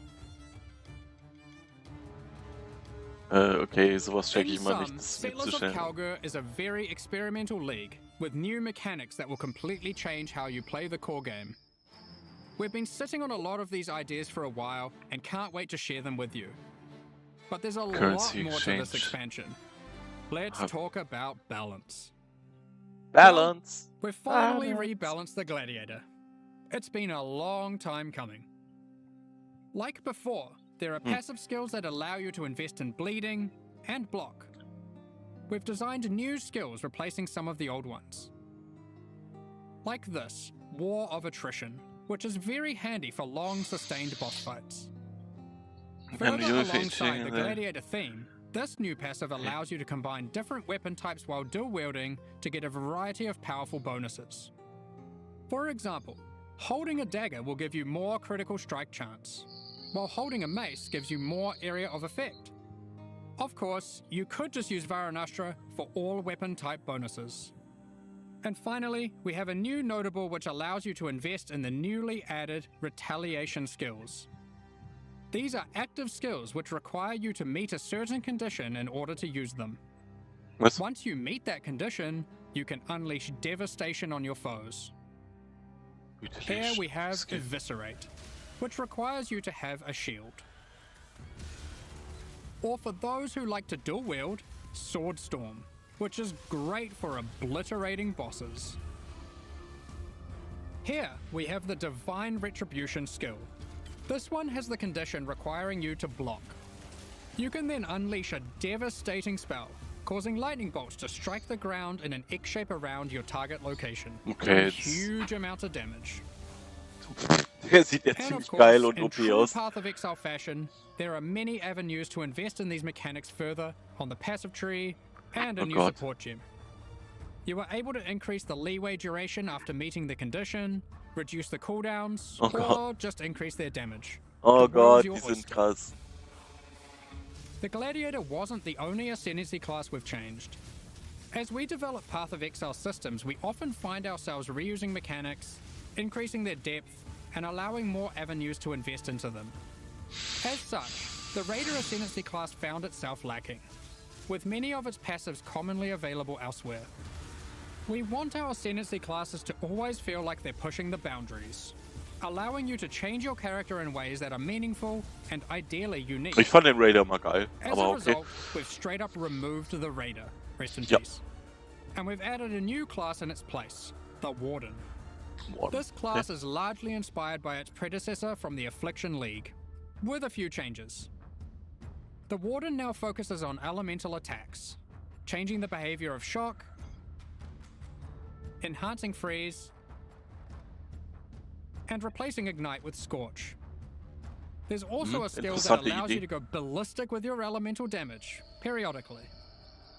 The class also grants Barkskin, which is a skill that can be used to mitigate physical damage from hits. After taking a number of hits, it increases your evasion, making it a great defensive choice. Finally, the last thing the Warden can specialize in is tinctures. These are an alternative to flasks from the Affliction League. We're bringing them back with adjusted mechanics. Aber das Tinctures kann can be nur placed in your belt, die Klasse. replacing flasks. You can inherently only have one tincture active at a time, and it requires a melee weapon to use. While activated, they grant a powerful buff. They can drop as magic items, or be modified with currency to grant extra bonuses. Here is a prismatic tincture. This one increases elemental damage by 100% while active. Krass. Das ist für You'll Smite notice ja it krass. has two extra effects. One is that it applies mana burn every second. Mana burn is a debuff that builds up while tinctures are active that causes you to lose mana, losing more mana for each stack. Tinctures also have a cooldown, so once you have disabled one, no other tincture can be enabled for a time. These changes make tincture use a more active and interesting choice than it was in Affliction. Both mana burn and the cooldown can be modified through modifiers on the tinctures or on the passive skill tree. Ich sehe große Players will want to Meta-Changes maximize their tincture uptime for sure. mit diesem Here Retaliation we have a Skills. couple other tinctures. The Poisonberry tincture is excellent for poison builds. The Rosethorn tincture is the choice for those wanting to deal critical strikes. You might be wondering, with the removal of the Raider, where has the Frenzy Charge investment gone? We've added a Frenzy Charge passive skill to the Deadeye, replacing the Rupture passive skill. On top of Ascendancy classes, we have revisited a number of core mechanics. This time taking pains to ensure easy access through the passive tree, skill gems, and simple items. We don't want all the powerful mechanics to be hidden behind layers of complexity. Let's just rapid fire through the key points. If you want more detail later, you can read the patch notes, which will be dropped after the livestream. Be sure to let us know what you think. There's a lot of changes, so be prepared for a bit of a shock to the system. I expect it will take several days for the dust to settle on this one. Firstly, we've made some drastic alterations to melee skills. Let me just rip this band-aid off. Melee totem skill gems have been removed. Rip. We're trying to adopt a philosophy with Melee going forward that, unlike other builds, it will be far less oriented around set and forget gameplay. Ich hab voll You Bock will auf deal the Melee. damage yourself, and you should be rewarded for doing so. Ich spiele immer gerne Melee. To compensate, we have buffed the damage on almost every single melee skill. As the majority of this damage growth comes from gem levels, we have also made them cost more mana as they level, but it's nothing like the mana costs on spells. Here are some examples of the damage and costs before and after. Heavy Strike has gone from dealing 313% attack damage at gem level 20 to a massive 552% attack damage. It's also worth noting it no longer knocks enemies back. And Okay. Sweep has gone from dealing 281% attack damage to now What? dealing 664% attack damage at gem What? level 20. These are just two examples, but the majority of melee skills are now dealing approximately 75% more damage at level 20. Of course, with melee What? comes close proximity combat, so you need some good defensive options. Ja, Close Combat. New base types with higher defensive values will now drop throughout the endgame. As you reach yellow, red, and purple maps, you can expect to find higher tier base types in each. Legion Blade. For nice. example, Val Regalia and Hubris Circlet are no longer the best in slot items for Energy Shield. There are new base types that surpass them. Combined with some quality changes, which we'll talk about soon, Oh nein, da muss you ich can now alles get im better Itemfilter items than ever ändern. before in these slots. To compensate, we have reduced the amount of flat evasion and armor from the Grace and Determination auras. But overall, you're getting more defenses than Aber was before. ist mit den 5 Millionen On Gold top hat of der noch? this, we have buff life modifiers on magic and rare equipment. You can now get as high as 189 additional maximum life from a single modifier on body armors, and more on other slots too. Krass. Kaum's Heart has also finally been restored to its former glory and once again grants plus 1000 to maximum life. I mentioned quality. Quality on weapons and armors is being changed to apply multiplicatively.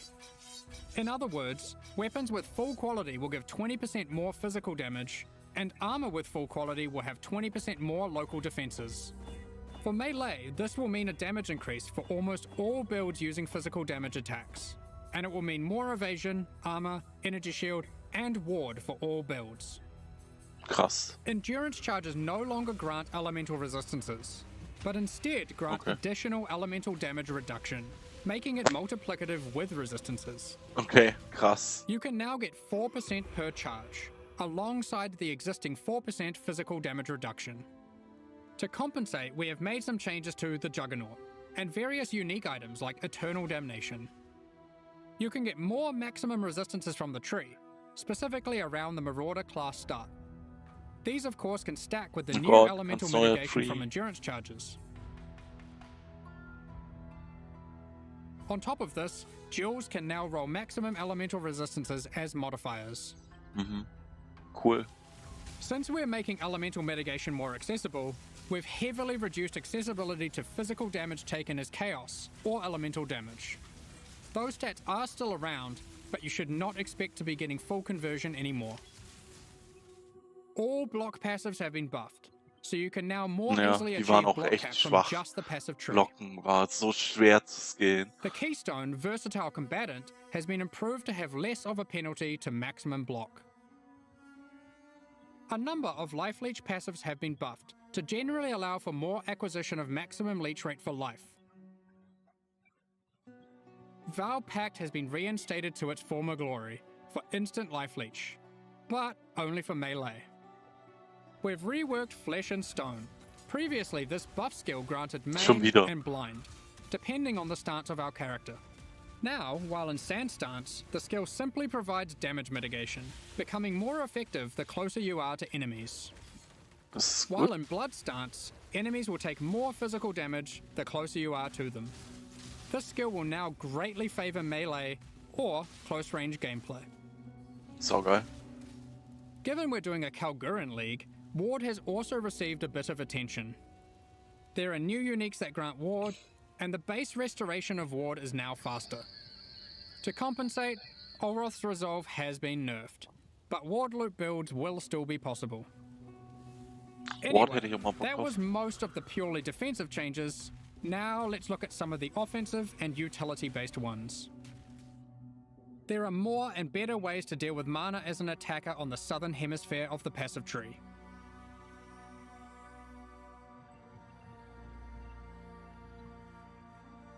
Wands, Nice. daggers, scepters, claws, and staves now have higher critical strike chance values than ever. Wands can go as high as 10% without modifiers. Sandstorm Visage has been made rarer to compensate, instead of reducing its Krass, power. 10%. For you wand attackers, wands now have higher attack speed than ever to compensate for their low damage. Wand exclusive skills such as Power Siphon, Kinetic Bolt, and Kinetic Blast now have faster attack times. Impale passives have been revised and in general buffed.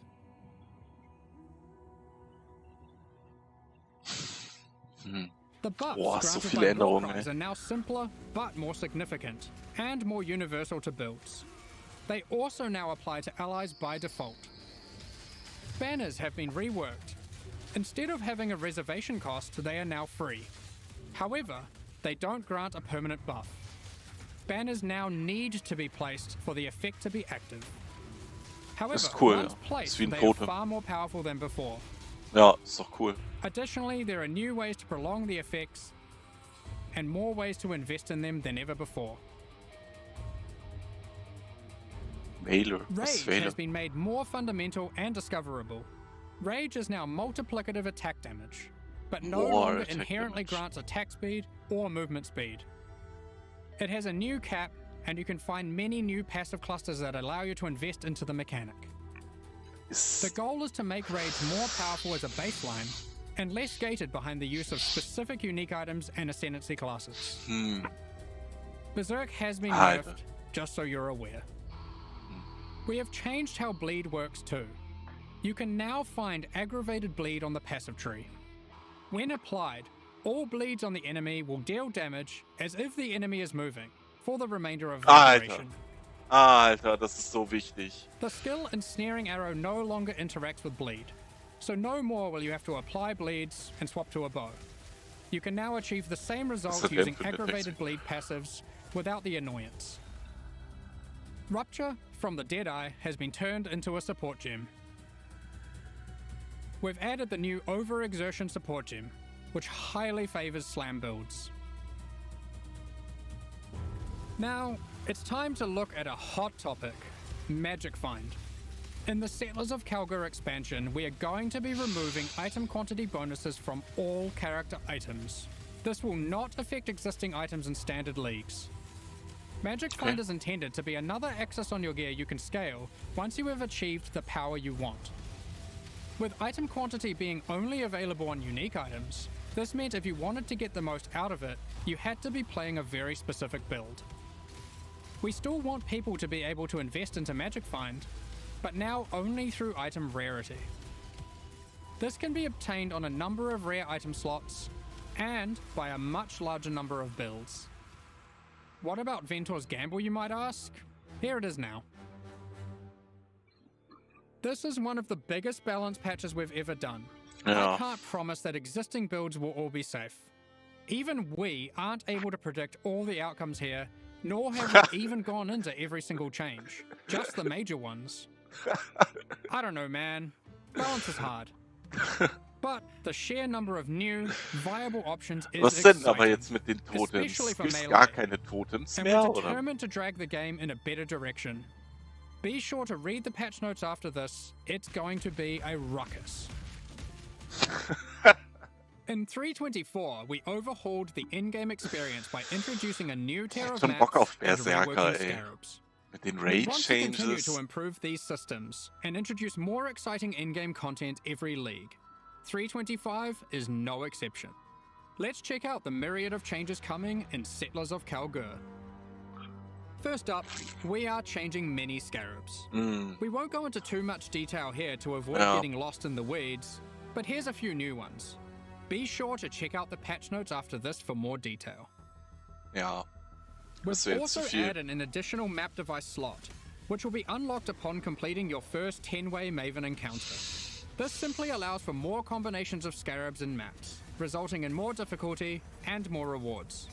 This is on top of the existing additional slot that can be unlocked by completing your first Tier 17 Wie viel map. Gold hat das so gedroppt? There are So now 6 5000. map device slots in total. You might have seen our teaser, where we revealed we'll be adding new special encounters to the endgame. One such encounter is the Nameless Seer, lurking in Tier 16 and 17 maps. This NPC will give you a selection of unique items, and you can pick one for free. In Tier 16 maps, he now has an additional feature, where you can scry a map. Was ist This das? allows you to swap the divination card drops of the current map with another map on your atlas. Ah, okay. Just one caveat. You cannot have the same map be in multiple swaps at the same time. If you want to undo your choice, you can use a scouring orb on either map on your atlas. Okay, cool. We've also made some updates to a couple of leagues. Blight has been updated with some atlas passive skill changes, Blight hätte ich auch Bock drauf. and double anointed amulets can now drop in Blight Ravaged maps. We've also introduced a new type of oil that can only drop from Blighted and Blight Ravaged maps.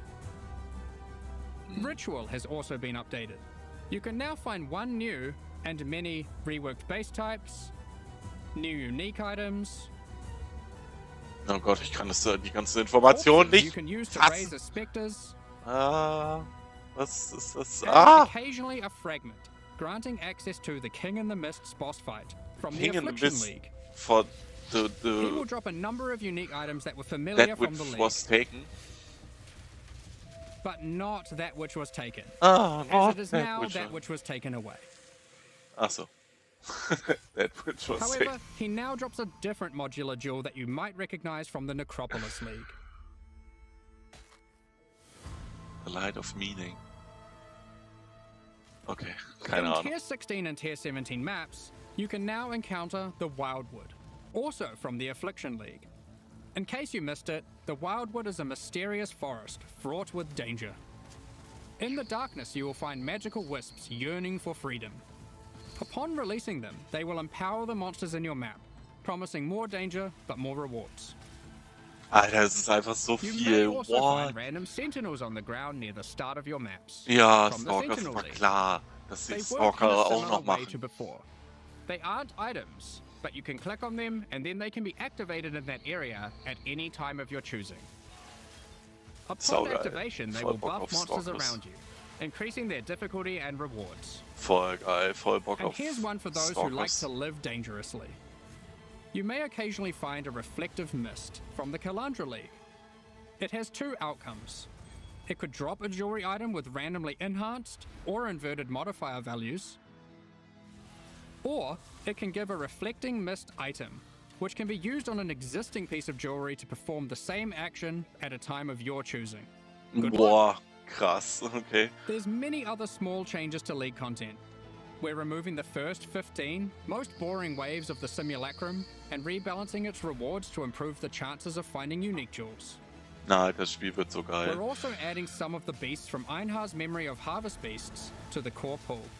This includes Okay, the cool. Black Morrigan. Nice. In other news, we've added a set of new chisel types, which can be applied to your map Chisel to get types. different bonuses. Geil. While the cartographer's chisel still increases item quantity, there are new ones that now increase rarity, pack size, increased chance for currency items, divination cards, and scarabs. It's also Ja, worth okay. mentioning that chisels now apply 20% quality per chisel to white maps, 10% to yellow maps, and 5% to red maps and higher. Ja, okay, Unique aber maps das still ist ja require wie the full 6 20 Tannen chisels. Rollen. Naja, nicht wie Also, Rollen. only one type of chisel can be applied to a map at a time. During 3.24, we made a change Ja. to Tier 17 maps that allowed them to be rerolled with Chaos Orbs. Mhm. We are now expanding the currency types that can be used on them to also include currencies like chisels and Val Orbs. Ja, und was sagt ihr zu den Modifiern? Ultimately, the only restriction Tier 17 maps now have is that explicit modifiers cannot be removed from them. We have also revised the difficulty of these maps, as they Ja. didn't quite hit the mark. The monsters in them now have substantially less life, and deal less damage, meaning Tier 17 maps now better fit into the progression between Pinnacle and Uber Pinnacle content. Lastly, we've adjusted the drop rate of Valdo's Und puzzle boxes. Mods. Previously, we were adapting its drop rate based on the possible outcomes selected by supporters. So many supporters really wanted Mage Bloods, so the box was hardly dropping. Thus, we have drastically increased the drop rate of the box, but reduced the probability of getting chase unique items from it, like Mage Blood. Overall, we have taken care not to reduce the number of Mage Bloods total in the economy. We figured it was better to have more tickets for fun rather than barely seeing any boxes in a league. We've been hard at work improving the Path of Exile experience on consoles. Puh, das ist viel. With native ports for the Xbox Series consoles already being released, and PS5 on the near horizon, the game now takes full advantage of the console hardware. Loading times have been reduced even further, God. pop-in has been reduced, and textures won't start unloading in heavy scenes. Ja. Furthermore, overall visual fidelity has been improved for all new generation consoles. Path of Exile now uses the highest available resolution textures and water effects. We've installed a new upscaling algorithm that improves the crispness of dynamic resolution, with an additional anti-aliasing pass on top of Das that. klingt nach viel Arbeit. Zum Glück ist es für With mich these völlig upgrades, we also support variable refresh rate TVs and monitors on PlayStation Völlig 5 and on uninteressant, all aber- Xbox consoles. Boah, ist das In the viel. Die options, Liga ist ja players so can now choose komplex. which aspect of visual fidelity they want to focus on. Resolution, Mili. image quality, or target frame rate. Alter Mili, ey. Was haben die da gemacht? In Krass. 3.24, we added some new encounters and secrets to the campaign. Ach, In Settlers of Kalguur, we're Das ist adding Schwachsinn. even more. We're not going to spoil them all here, but keep an eye out for anything unfamiliar on your adventures. ja, aber Who das ist doch knows what you'll Quatsch. find? I mean, Ach. I know, but still. There's an Er läuft doch noch underground einfach nur bunker durch. underneath the refinery, guarded by powerful robots. I wonder what's been hidden away here. How do I unlock this mysterious door? What riches must lay inside? Blighted growths have appeared in the gardens and sewers of San. A vault containing riches can be found in the reliquary. As you might have Na seen in gut. our teasers, there's a slew of quality of life interessant. features we've been working on. Here's a quick summary. You'll no longer need to interact with waypoints to unlock them. You can just walk by and they'll activate automatically. When using keyboard and mouse, you'll be able to pick up items from further away. We're adding static life bars to some bosses. Not all bosses will have them just yet, but we'll be adding more over time.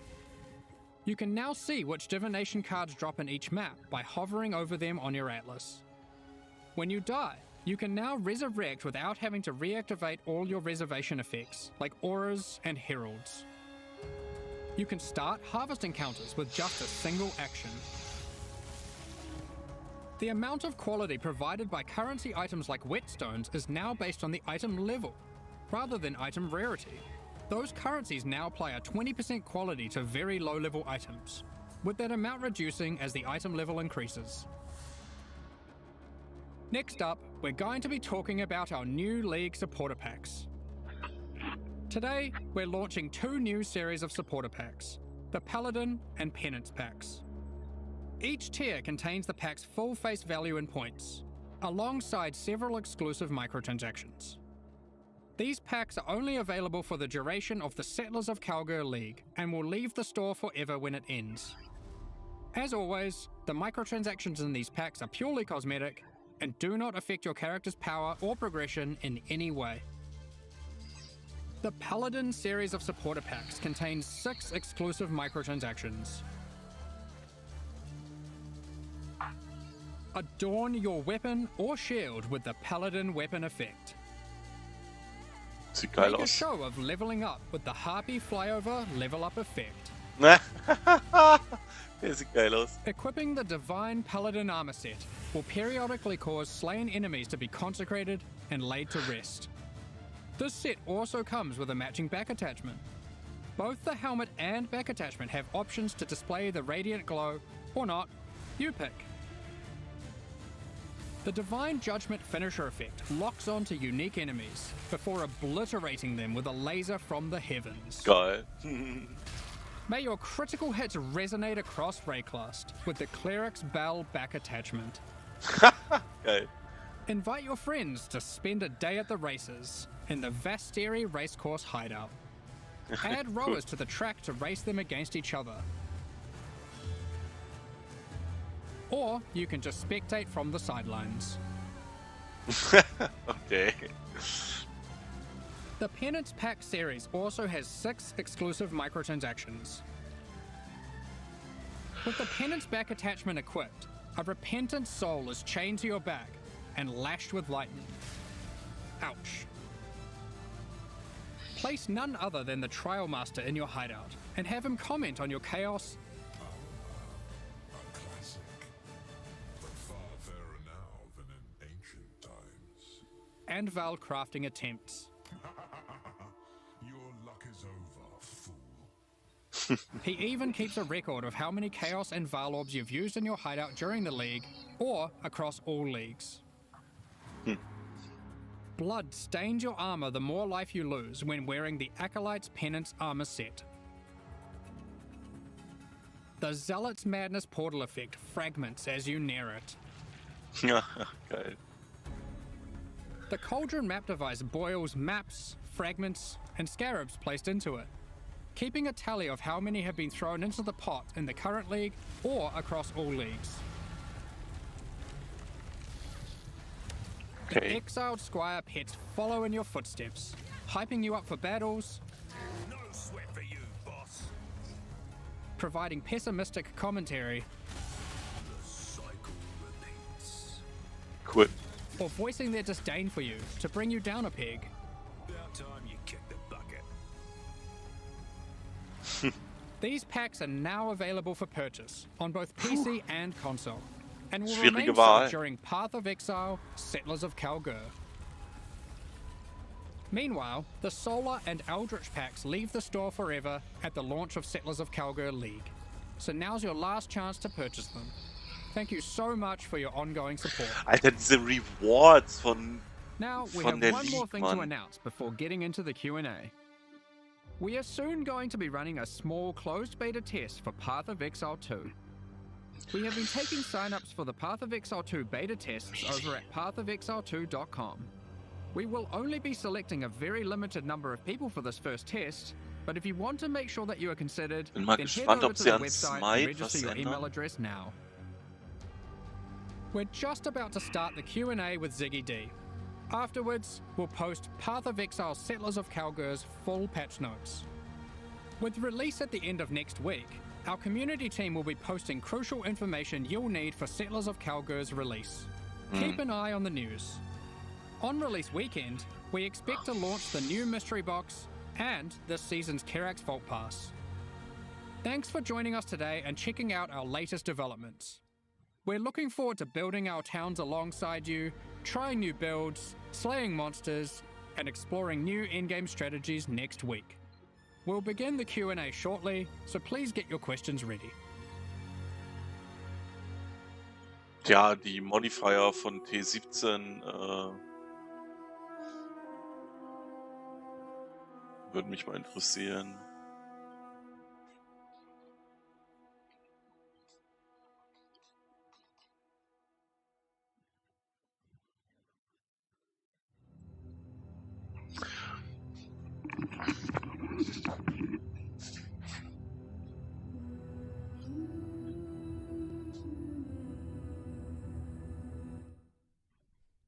Good morning, Exiles. We are live from the Grinding Gear Games studios here in New Zealand. All three of us in person today for the first time ever for a very exciting and massive Q&A after some real whiplash from some huge announcements there. It just kept going. Like, you guys just kind of Oh, der ist live vor Ort, oder wie? set up the whiteboard and put everything on there, huh? End of the day, really, it's we have this much time, we have this many people who can do what we do, and we just keep going till the end. Like, it doesn't stop here. Like, we've still got one more week, right? Like, there are still changes that can be made, so we're going to keep making them. So, but yeah, it's huge. It is absolutely massive. Yeah, Jonathan was saying to me the other day, I don't think it's that big. And I was like, mate, that was crazy. It just kept going. Yeah, I mean, I guess from my perspective, I kind of look at this and I'm like, okay,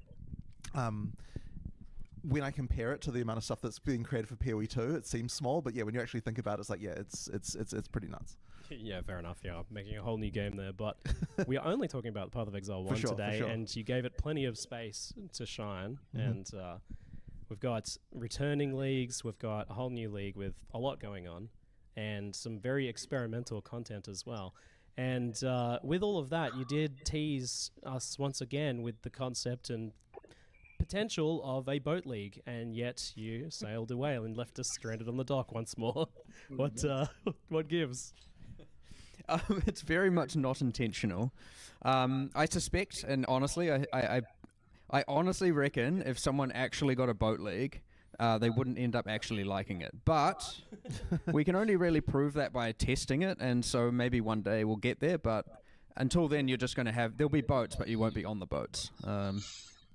Maybe one day. We'll see. All right.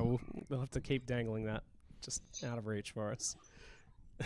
So, does this feel like to you guys, and I've seen this theory floated around a lot, of a bit of a send-off league for Path of Exile 1, in a sense that we've got the Path of Exile 2 beta kind of just around the corner now? I guess I don't really see it that way because, we intend to keep on making PoE 1 leagues. We're going to, it really is just, the standard lead cycle, it is hard as a studio making two things at the same time, for sure. But, that's something we just have to sort of get used to. And yeah, we certainly wouldn't want people to think, oh yeah, this is like the last PoE 1 league or something like that, right? It's definitely not the case. We're going to be continuing to make PoE 1 leagues, and, that like you should expect to see things of this size in the future as well. So, Settlers of Kalguur, it adds gold, and I think we should touch on that and the whole currency exchange thing first. So, it's obviously using gold for its features, its progression with the workers and upgrading buildings and things like that. But you're also experimenting with some core game features like respecs and a trading fee for the new currency exchange. Huge announcement there. So those that have been following Path of Exile 2 will be familiar with the concept of gold and why that's a thing that you might add to the game now after it's not had gold for so long. But could you explain what is the idea behind gold? So really, I mean, gold is something that PoE 1 obviously never had. I think it's something that, in retrospect, I think that didn't help the game. The important thing with gold is that it's not used as a trading currency. Like, gold needs to be something that is only, it's bound to the individual character, and that means what it effectively is a measure of how much actual play Was ja mega krass that you've aussah, done, right, waren since you can't trade between diese players. Items, die da And that gekauft hat means für that das actually Gold. ends Also, up das being a sollte man perfect wahrscheinlich currency to be able to do am something Start like auf jeden get Fall mal ausprobieren. player-to-player trade with an automated Ringe, system like that, because und in sowas. order to be able to Vielleicht auch Body Armors, you vielleicht can't sind just sit there die flipping all day. You sexlinked. actually have to be able to go and play the game as well, and that sort of prevents the kind of crazy inflation that you can get with other automated, auction house type systems that you see in other action RPGs, or at least that's the theory. But the thing is that we have to test this stuff, and this is the reason why we're really keen to do it as a league mechanic to start with, to sort of see, is it going to work? Is the economy going to go weird? What's going to happen? That way we can kind of dip our toe in, see what happens, test this, because the thing with this trade stuff is you really cannot test it like in the office, right? Like it is simply, we don't have thousands and thousands of people that you would need to be able to actually see how that goes. So on some level, we kind of need our community to see what happens with the economy to be able to test something like that, and that's just one of the few areas where that's like that. What we're hoping is that everything just goes fine. It's just way better.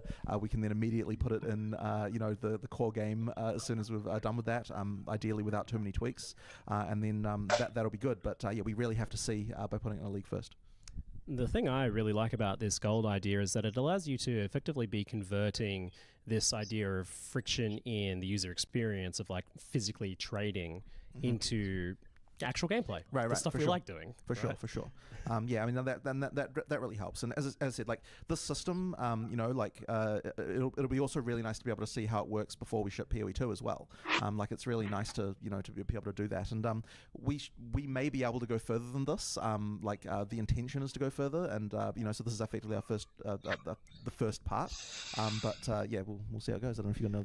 There is also one thing about this, and just because it maybe wasn't clear, is that despite being in the league, gold is just dropping as items from killing everything in the game. You kill monsters, you play the game, you're getting gold.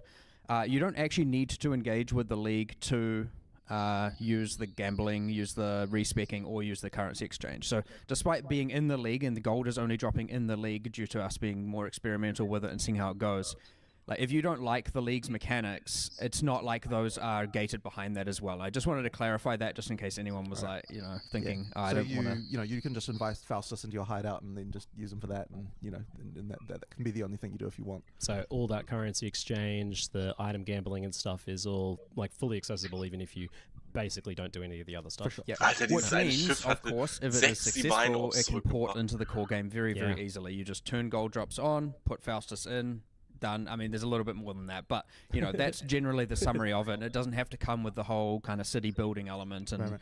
all of that comes alongside it. Yeah.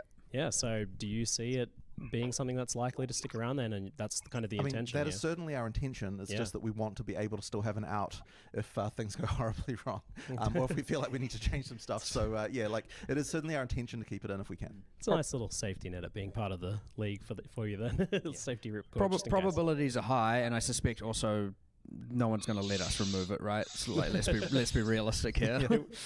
It would have to go horrifically wrong for Right. everyone to be like, okay, you were right, don't Yeah. do this. Yeah. I can't imagine. So there's also this gambling thing with Faustus where you can buy these un-ID'd items and actually look pretty powerful from what I saw. Like the items it was producing were like those really well rolled rares. What's the idea behind the gold-based gambles? Why is that a part of it? Ultimately, it's a sink. You don't want gold to just be accumulated forever. But the awesome thing is that it's a way to target specific base types. And that's ultimately the luxury. So obviously when you're going through the campaign and you're looking for specific targeted gear upgrades, very, very useful for that.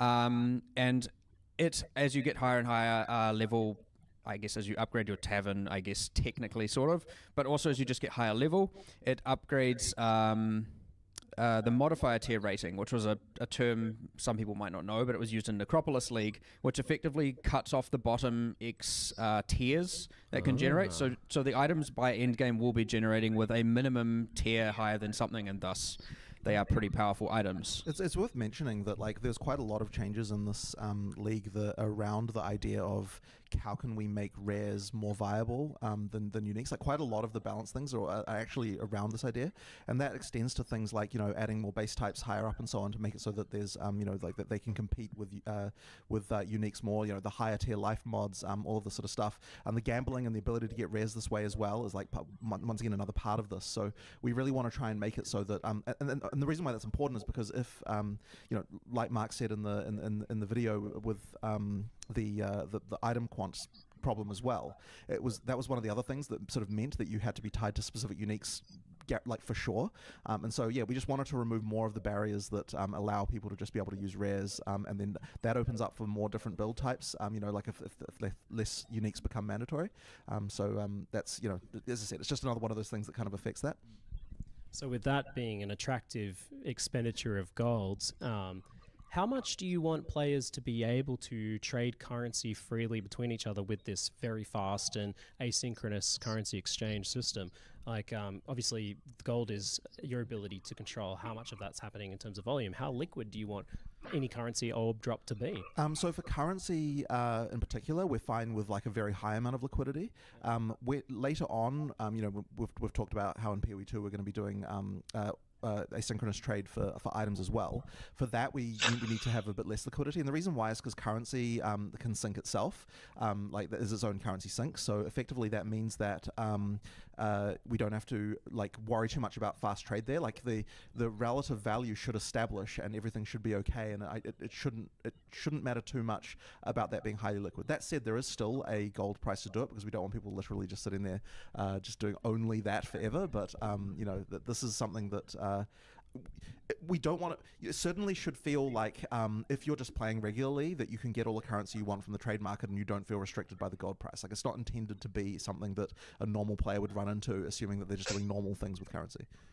Of course, it is still meant to have high friction early game. Because you don't want to demean the leveling experience and the new player experience where they think the right answer is to go and just trade all of the stuff away. You want it to be that you're more finding items there and getting things organically, and only later in the game does it become... So the gold prices late in the game are like not a roadblock at all. The gold prices early in the game are a roadblock. So that's kind of preventing that early game kind of issue. Yeah, because you want an ALC when you're leveling your first character to feel like an ALC. Yeah, exactly. Not to be like, oh, this should be chaos. Yeah, exactly. Yeah, okay. But that honestly sounds like a relief that you're not worried about that sort of thing too much, because that that kind of incentive to hoard currency and not spend it all while leveling is always a bit of a bummer. Right. This feels like a bit of a momentous occasion, the the currency exchange.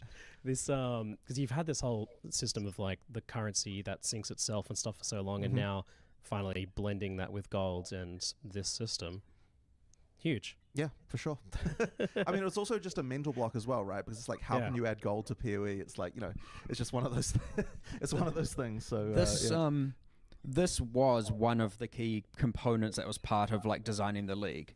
It was largely like how we started from that point. Because again, when you ask most people in the office, most players in the office and outside the office, what is the like number one problem with Path of Exile? And in what experience gives them the most negative reaction? For sure, it's often trade. Yep. And especially, and I can't remember if it was last league or the league before. And I was trying to buy... What was I trying to buy on the currency? It was like one of the catalysts. I was like, okay, I just need a catalyst up my rings and ammo. Oh, man. And, you get 100 people on the trade website. Yep. I just went spam. I got 100 people. And guess how many replied? 0. 0 people replied to me. And I know you're meant to scroll down because all the top people are just bad actors. And then it's like, okay, I actually got to a point where I was like, okay, genuinely no one replied.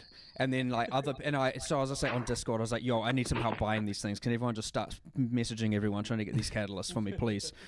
And so yes, it is actually one of, or was hopefully to be no longer soon, the most frustrating experience you can have as a player at endgame. It was something else. And yes, so when we're designing the league, we're like, okay, if this is the number one problem, how are we not taking some sort of stride to solve it? And so that's kind of where, it almost acted as the basis of how can we build something around that, because then it's gold, and then it's like, what can you do with gold? And then we just extrapolated from there into all kinds of things. So, yeah, I like that a lot of what we're developing now is coming from a how can we solve actual problems klingt alles sehr gut, first, aber as ich opposed vermute to just, starke Performance-Probleme. As opposed to entirely like, how can we add Crash cool und content. so So weiter. how can we do both these things at the same time? And I feel like a lot of what's going on in this patch is with that philosophy as opposed to just here's cool stuff. It's solving problems and adding cool stuff at the same time. I love this trend of you just doing the thing we do and being like, this is awful, just like you said. Actually awful. I tried to in that live stream. I tried to voice my disgust at when I talked about price fixes and people who don't reply. But like, if you had got my actual emotional reaction, I would have probably been screaming a little bit and raging like a little bit more. Yeah, most infuriating thing, and it was one of the things that ground me down last league that stopped me from enjoying as much as I could. So it's huge, and it really pairs in with like the Scarab changes and stuff recently as well. So we'll talk more about that later. But the currency exchange includes fragments, scarabs, anything that's homogenized. Exactly, that's the word. So yeah, anything, so obviously it can't work with things like maps and so on because they don't, they're not all identical. It's just anything that where they're exactly the same. No one item can be distinguished from another. It has to be able to stack. Is ultimately the goal. Yeah. So yes, use the existing trade system for the things that can't. So that's like beasts can't be, maps can't be. Incubators can't be because they have a level, things like that. They can't because they cannot guaranteed stack on a single thing. And it's not like you don't want to have a tab of incubators where it's got every incubator level 1, every incubator level 2, every incubator level 3, in this giant mega eternal list. So things like that you'll be trading using the existing way, and all stackables you'll trade hopefully using the new way. All right. But div cards? Yes, div cards are in there. Yep. Wow. Okay. Yep. Wow. Anything that is stackable, that there's just so many of them. That's all. Yeah. Anything that's stackable and has no other variable. Yep. Wow. And you were telling me that like it will list like the 13 most common trade pairs for each item, and Yeah, so this is the thing, because with this trade system, you can technically trade any item for any other item, you know, because Yeah. that's how PoE works. So we have to have some kind of way to basically tell players, okay, so here's the actual thing that like people are trading this with. So effectively, unless you're the first person ever to trade something, then it's going to say like, you know, here's the most popular several things that, you know, people trade for the SOAR, trade for the Sin. It also shows you like, you know, the market price, obviously, for, you know, what's been going on, as well as okay, so we're getting into stock market terms here. But the first five price levels in the order book. So that's to say, you can see like what the how many things are available at a few different price levels, and that will allow you to you know, to do your trade. So I suppose some people will be learning more about the stock market pretty soon. You know, I guess we'll have you know. I mean, some people are going to love that. Yeah, for sure. But one thing just to make sure people understand is like, this is still player to player trade. Like you don't know who you're trading with, and like it will be instant if there's like liquidity in the market, but it is coming from someone else's actual stash. Yeah, it's a physical trade still. Yeah. So you know, just that's worth being, because some people, when they see the video, they're like, oh, okay, it's just like you're trading with the system somehow, or there's some kind of like market thing where the system like determines a price or something. No, it's not that. You're actually buying off someone else. So any trade you do where you've got like, you know, I'm buying this, I'm selling this, someone else has entered a trade on the other end of I'm selling this, I'm buying that. Yeah, and the prices are all set by players. It's Exactly. There's a few other things I'll just mention as well that are adjacent, or you know, that got implemented as a result. So like when you're adding them, it will pull from your stashes. It won't. You don't have to move everything to your inventory first and then do it. So you can, because if people might be wondering, okay, if I want to sell or, you know, trade away 5,000 chaos or some number of chaos that won't fit in their inventory, as long as it is in their stash, you can do it. You can do up to 65,000 of a given currency in a single exchange. If you have that much. What else? There are shortcut binds for moving all of them to your inventory, so you don't have to like control click spam 1,000 times. It is, I believe, control right click will move all of them to your inventory. And also, as a bonus, we have implemented that to and from the stash with all stackables as well. So you can control right click on a thing in your inventory to move all of that type into your stash, and vice versa. My 35-year-old hands are falling apart. Thank you. Yeah, same. Yeah. Best change. Very good. So if this is successful, do you see it being something you expand to being able to do other things that aren't homogenous, so maps and gear and things like that? Well, that's certainly the plan for PoE 2, and it would be nice to be able to do that in PoE 1 as well. We just have to work out how it can work exactly. So, well, I believe that we will get there, and that's certainly our intention. So you know, we'll see how it goes. But yeah, that's the intention. Like this part, I think though is like solving quite a large amount of the problem, because I think this is the currency is what you're doing all the time. You know, you need that to be easy. So like we figured that you know, we needed to get this part out there first. Yeah, historic for the first time ever. That's been the we want to do this unless something goes wrong. Yeah. Amazing. Perfect. All right, well, we'll leave the currency exchange there. Thanks for the extra insight on that. Did you have to resist the temptation to go like full candle graphs and all that stuff? I'm sure at some point the you know the this will start to happen. We'll have like, you know, community like websites of like all the technical indicators and like all that sort of stuff. Mad Money YouTube channel. Yeah. It is worth noting also on the currency exchange, I will be posting a video on Monday just for anyone who's unclear, or Monday or Tuesday, New Zealand, for anyone who's unclear on how it works. It's a little bit of a like currency market for dummies kind of thing. It's just goes over the basics, and hopefully, you know, it's room for either feedback on UX if they see anything that wants to change, or of course just better understanding of how to use it. It is very easy for someone to get very scared looking at it and go, I don't quite know what to do. But it is pretty straightforward. You just, you know, it can be easy to fare yourself out of buying or selling stuff, because you may be like, I don't know what the best ratio is, and it provides all that stuff for you. It's pretty straightforward, but still. So hence putting out a video to try and help people out, you know, in terms of understanding when they're going into it and we'll see how it goes. Mate, I'm definitely signing up for your trading tips newsletter. Can't wait. My trading tips currently is like spam everyone and get really angry. So hopefully it's no longer that afterwards. That's all of our strategy currently. Excellent. So returning to Settlers of Kalguur, how did this very cozy concept for the Settlers come about of this town building thing? Well, I know what you pitched me on first was Pal World League.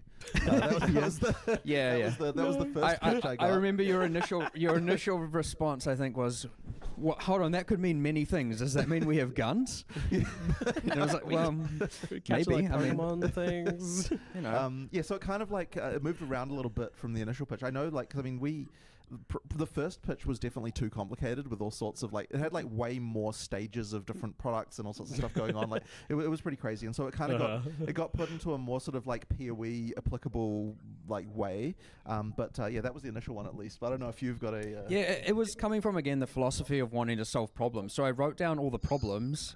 And I was like, how can we solve all these problems? And it was like, well, if you had an NPC for each, and then it's like an NPC, well, that would mean a town for each. And then you want to make some game mechanic out of it, so you have some level of automation and stuff like that. And yes, there was a very, very, very long list at the start. And we ended up just refining it down to like, here are the actual important things that we can do and want to do. But yeah, and then obviously how the rest of it came about, the coziness and using Kalguur and all of that stuff, ultimately just comes from the fact that it's like, well, one thing that takes a long time in development, like a very, very long time, is art, right? It takes a long time. You got your concept, you got research, you got, you know, all the way through to the actual modeling and everything. It is a long process. So all of a sudden when you can be like, well, we've got all this art from this other game here. Andy? Yeah. So we actually thought it would be pretty cool, basically, because in Act 4 and POE 2, we've got this whole thing of like the Kalguur making a settlement on Rayclast. We thought it would be just cool to sort of tell that story of how that happened here, and we've got some of the stuff like, yeah, it would be quite nice to do that. Yeah, that's kind of ended up how that being. But the theme that we got there came after the initial concept of we want to make some kind of settlement town thing, and we're like, okay, what can we do with that? And then we realized, hey, like we've already got this sort of storyline we've got going on here in POE 2, might as well connect it up and kind of have like an interesting thing there. It definitely feels like increasing the scope of the world a little bit, because this is a distant civilization 1,500 kilometers away, also on the map, and those are people who have not been involved in the storyline of POE 1. So this is a new expansion there, worldwise. I mean, they always sort of technically existed, like there was lore written for that. Was ja auch so geil ist, dass diese Worker deine Maps laufen können, ey. Like in POE 2 we kind of expanded on that because we had that location and everything, and so that just meant that Das ist die Frage, wie man das beeinflusst, dass sie halt nicht sterben, dass sie die Map schaffen. So. But yeah, it is very, very rare for us to talk about or go outside of Rayclast ever. Yeah, there's presumably a whole world out there, but we've not really heard too much about it, right? Well, it's not just like, here's a planet of water with this like tiny little island, right? Like the Star Wars planets. So all just one thing. What we're saying is Boat League is possible. It's not like it's just land everywhere. Confirmed, Damn, right? that was a good. I could have used that as an excuse for no Boat League, was to have it. Aside from this little bit of water, there's just land. The rest of it, Yeah, you've already dropped the ball on that one. There's a few boats already. Damn it, there's lots of water. All right. Yeah. So this idea of this is very much like a meta progression league, right? Like, and that's not a new concept. The idea of like a league having its own sort of progression outside of your personal character progression, but this is definitely the main flavor here. It feels. Is this something you specifically wanted to give players, like a greater context for their things that they're doing? So they're doing their Atlas, but they're getting golden resources and progressing this whole other thing. I mean, for sure, but I will mention that, like, I guess it wasn't dwelled on a lot in the video, but like the resource gathering thing, like those encounters are encounters that you're going to be encountering through the world, and they have their own mechanics and stuff, which obviously Mark can talk more about. So like that is definitely like content there as well. It's just that like it's kind of not as easy to show. Like we kind of needed to show about all this sort of town stuff, but yeah, those encounters will hopefully be very enjoyable as well. And that's kind of like I suppose you could call that the meat and potatoes in some sense of the league, because that's what you'll be doing. Every area you're going to find these things and have to do those encounters. So. Yeah. So what's that content like in maps then? Yeah. So you got one in every area. Well, aside from something like Tidal Island and some of that stuff, you got one in every area minimum. So it's 1 to 2. And there are 5 different outcomes kind of 6, but we'll go over the 5. And so you can find different minerals. So the first is crimson iron. Crimson iron is like iron that's overrun with like corruption. So you have these 3, 2 to 5, as it goes up as you go through the game, of these kind of growth spawners, and they're spawning demons or monsters. And then as you kill each growth, the other growths heal, like surge, spawn more monsters, and they accelerate. So they get slightly harder over time. So it's just a full monster encounter. Upon completing it, you get the ore. You've got Orichalcum, which is like guarded by these also demons, or demons were worshipping it. And you notice it had like a shrine icon. So after you kill all the demons, you get the shrine buff, which is, you know, without immediately it sounding underwhelming, the old... you had the old like shock, where you got the Shock Nova and Firestorm shrines, except like done actual damage. So like all of a sudden you've got meteors and lightning storms raining down around you, and they are actually designed to kind of destroy monsters. So you get just this spike of power where you can kind of just run through and let them just obliterate everything. The third is Petrified Amber, which is looks like a little kind of like a tree thing, and clicking it, and all of a sudden heaps of blight-esque monsters kind of come out of the ground and try and attack it. And it's almost like the old Aurion missions from way back, where you just have to protect this tree from the blighted monsters. It's not very difficult. Like, none of these are pitched to be very, very difficult, but they are going up in difficulty in the order that I am explaining them. The fourth is Bismuth, which I suspect will be people's favorite. The way this works is it's guarded by magic and rare monsters.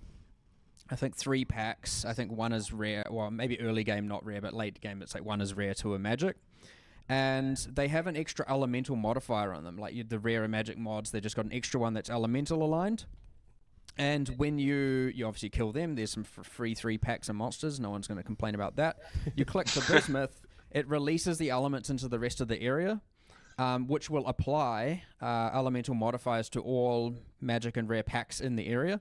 League monsters have a lower chance of getting them, so it's not too out of control. And that does come with the difficulty, but it also comes with the increased item quantity and rarity that It's a bit Wildwood, the mods come with. isn't it? Yeah, a little bit, yeah. Obviously, it doesn't spawn frequently enough, so I don't expect people to do the whole, run around the whole area killing nothing before clicking it. Yeah, nice. You'd be wasting all of your time.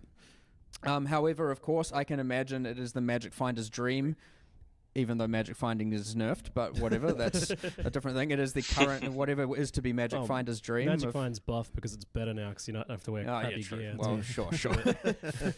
Well, yeah, sure. Whatever state it's in, or however you feel about it, it is the dream for that person, because obviously you can find I believe you can find 2 of them in an area, and all of a sudden you're doubling up on that. I will obviously double check that, but that was definitely the intention. And then, you're getting like these kind of elemental tornadoes spawn throughout the level. Obviously, they don't spawn when all the monsters are dead, so you're not just like losing and getting killed by a random tornado. And then the 5th encounter is Verisium, which is the thing that the Kalguurans love so much. And that very much is... it's like the encounter from Crucible, where it's just like, interact with this rock, and it like builds up the amount of Verisium and like spawns all the monsters around it, and then you fight them and kill them, and you get the Verisium at the end, and the monsters, you can see them kind of merging and upgrading over time. And so it's a little bit of a pick your own difficulty. Obviously, it doesn't have the whole, I talk about Crucible, it doesn't have the whole weapon tree ruckus going on and having to put an item in there and all that. It's just, here's your encounter. And then, of course, there is one boss as well, so occasionally you find a kind of hollow in the ground. One boss. Yep. Okay. It's in-game, very much in-game. Quite difficult, and he is guarding a lot of Verisium, and also, again, can drop a unique, and I'm pretty sure all those bosses drop a pretty substantial amount of gold as well. So you've kind of got like 5 micro league mechanics kind of just there also, like on top of all that stuff. But as I said, it wasn't really covered like that extensively in the video, so I guess that was something that people, like that's your kind of like main combat stuff that you're kind of doing, that's in area. And you've got the bosses like attacking your town and yep, boats there's a couple and of things too. like that. So yeah, there's kind of other things. So there's quite a lot, there's actually a lot going on with that, that more so than what was kind of explained. But all that to say, there's a lot of words to say that it seems like a classic fight monster in circle. For sure. Fight monster in circle. Yeah, it's One, two. It's 2, 3, 5. So yeah, 4 encounters fight monsters in circle, and 1 is fight monsters in whole area. Perfect. Yeah, Those are classics. everybody's favorite. So even if you're not that into the meta progression side of things, it's still a fight monster in circle that you get down. Yes, of course. Good. Sure. It all comes back to that. It is expected, and again, you can. There's no real harm in like just doing that for as long as you want, accumulating as much gold as you want, and then if you want to engage with the town later or something, that's always something you can do. End of the day, the gold is going to be your primary restriction, so being able to just farm for ages and get a whole bunch of gold isn't going to and while not necessarily engaging with the town, is not going to set you back that far. Yes, this is very much a take it at your own leisure. 100%, 100%, And yes. that touches on the next question, and the one that when I watched it, I was like, this is the thing people might be most concerned about, is the somewhat controversial Real area time. of game design, Real timers, time. right? Yeah, So sure. we worried that this would give people ick because they just have that around timers. I can see what you mean, and like that was honestly when I was talking to Mark about like, what's the thing that's going to be the controversial thing about the league. That was certainly up there. One thing that we're wanting to make sure that's really clear though is that you can stack a lot of work like on like in your town that can be done in a queue without you having to come back. So it's not like you have to come back every freaking hour to like check on anything, right? Like you That was can my concern, you can queue days of work and like if you're doing like your map runners, for example, like you've got your big queue there that you can do, and then like you can just come back and then they've run all the maps, you get all the loot from all of them. So you can just log in when you normally log in. It You're not, also like, getting up doesn't in the mean middle of it's the night. so long. Like there's these sweet spots in time that we've really aimed for, right? Anything too short, highly annoying. Check it all the And time. then anything too long feels like a mobile game. Right. So we have this kind of sweet spots for a lot of them where it's like for example, you have your queue of maps, but I think. I will note, like, I'm going to say some times, but it is like highly variable, and you have the agency based on how much gold you have, the skilled workers you have. You can get these things pretty damn quick. You can, but you can also have them take a bit longer, and it's not necessarily the right or wrong answer to go either way. So if you want faster turnaround on your rewards, you do have some agency on that. It'll just cost more gold to do so.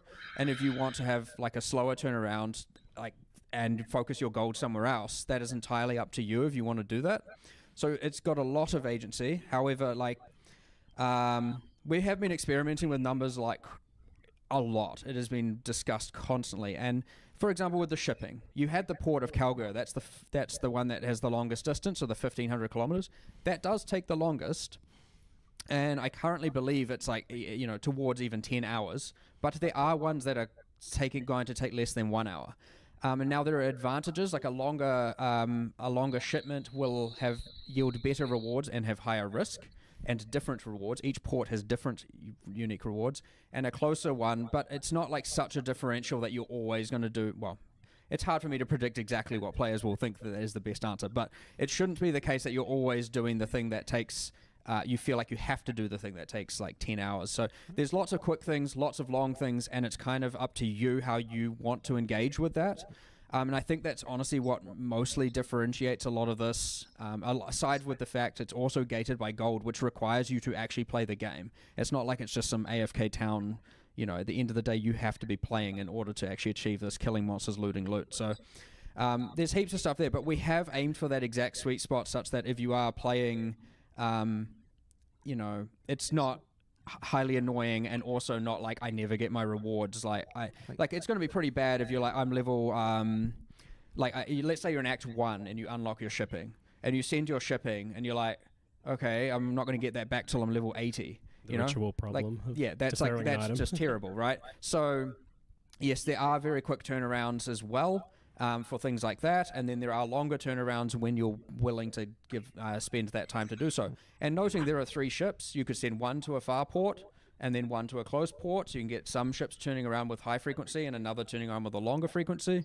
And the same with the mapping. It's entirely based on the difficulty of the maps, and again, how skilled your runners are. So if you want to have higher turnarounds as well, you can put in either easier maps, lower tier maps, or you can put in more difficult maps. Now, I did note in the live stream the timer on the mining was before we had done any iteration, so I'm pretty sure it had some real absurd amount of time to mine that ore.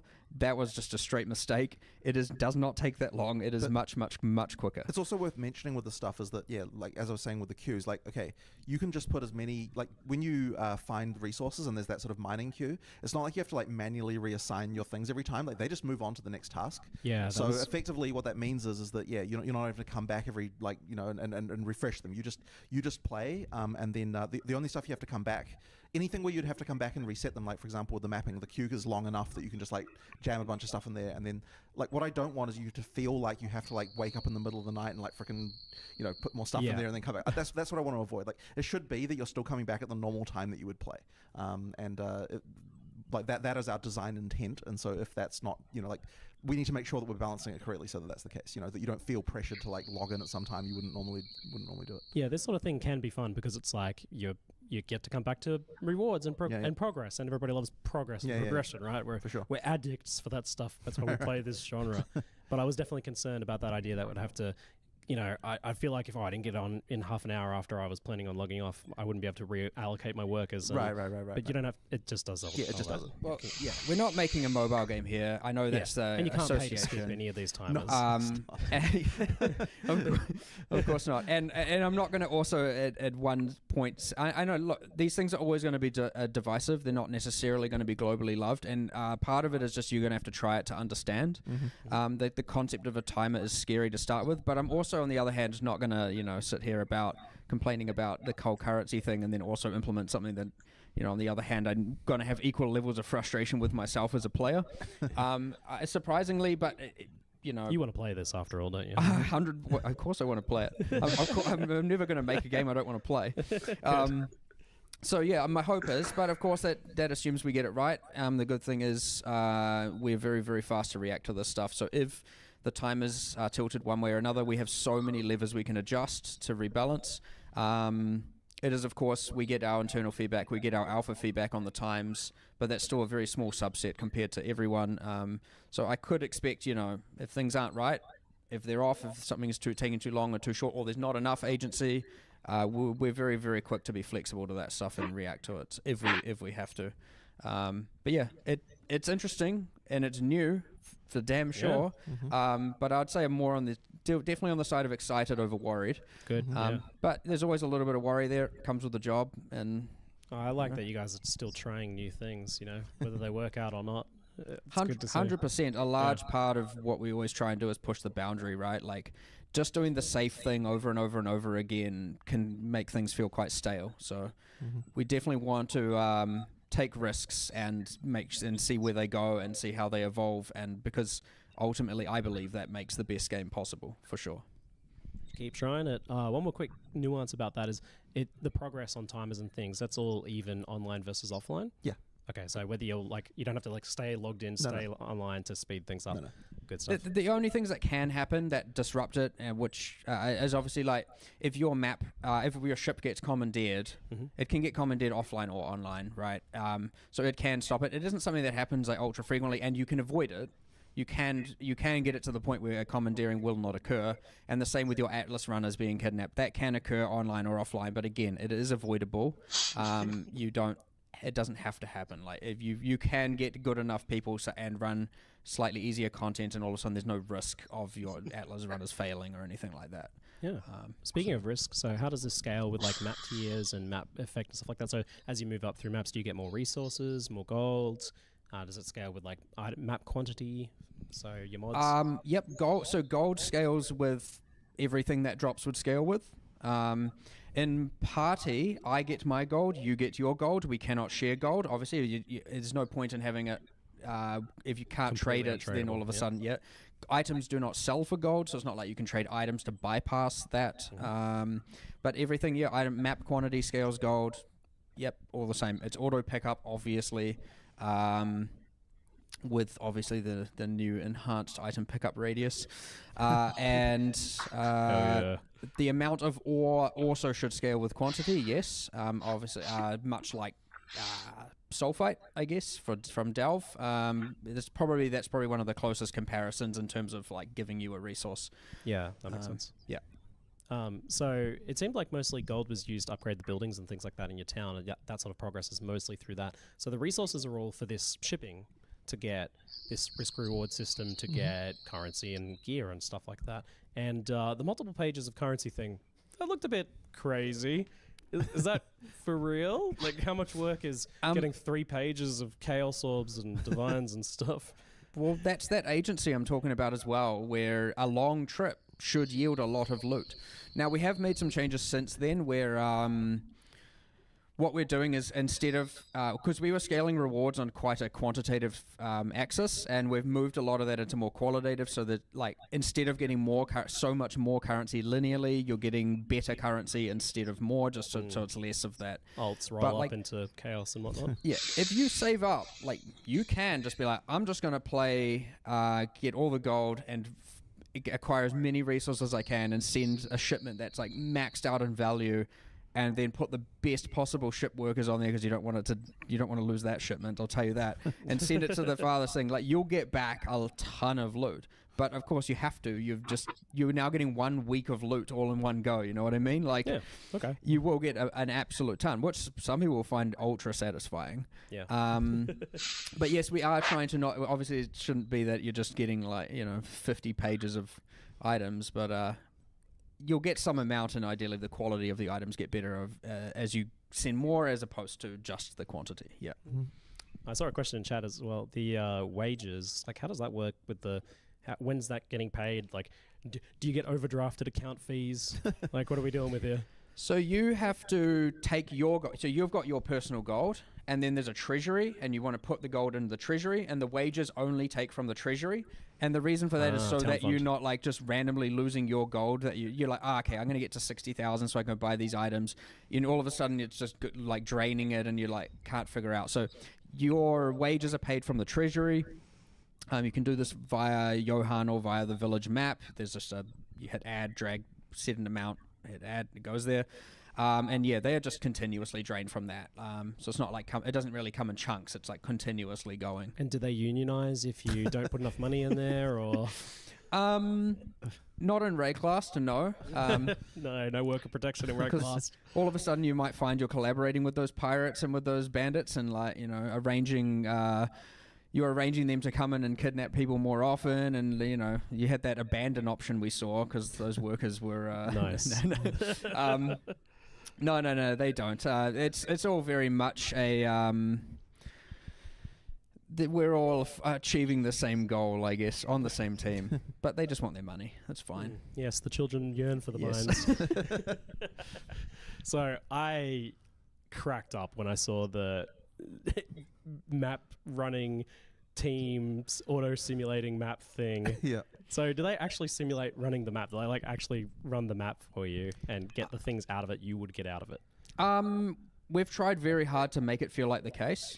However, of course, you don't simulate actually every single monster dying. It's too expensive, right? It's extrapolated. But you effectively take here's what you'd have, and then you have, I mean, here's the question: do you trust the workers to pick up the right items? Because what if it's like you like get back your items and you're like, damn it, I know you left a mage blood on the ground. I just know you did. But yeah, anyway, you're not going to think about that, obviously. I mean, you can if you want, but yes, you do get it back. So if you send them to, I can't remember which maps. We've shuffled all the div cards around, so I'm not sure which maps drop what. Now but we whatever. Can too. Whatever one drops mage blood, if you put that base type in, the mage blood card, you will get that card out. That is the way to get that. Of course, generally people like running that themselves. So. And you're telling me that if it's a Hydra map, they'll bring a Hydra fragment back for you? Yep. If you put in a Hydra map and they clear it successfully, it's worth noting they have a percentage amount of clear.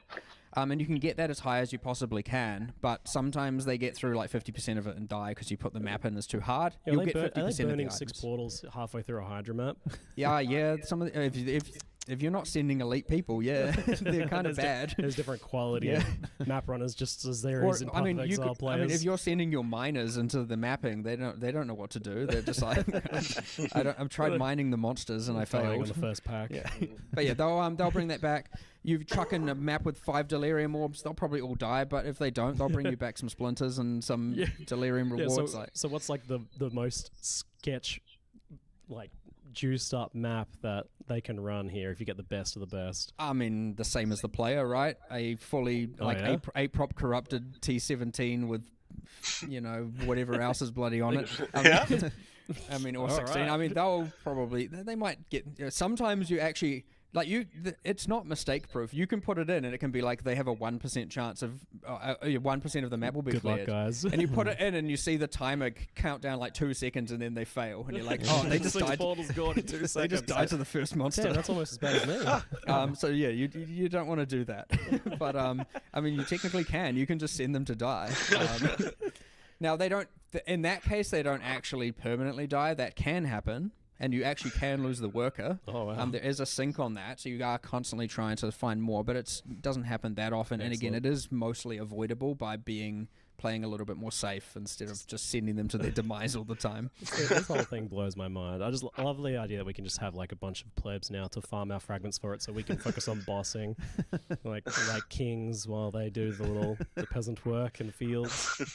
Crazy. How did you like resist the temptation to not go super hard on this and like let us gear them and make parties and change their loot filters? Well, you know, like early on, there was all sorts of there was all sorts of stuff like that we were talking about. Like you know, it was like we were going like full mercenary system with all sorts of stuff for a while, but it was too much and it was too complicated. So we decided not to in the end. But yeah, like the whole auto running maps thing was certainly something we were very keen on very early in the league. So you know, this massive expansion. Yeah. This is actually the downscoped version.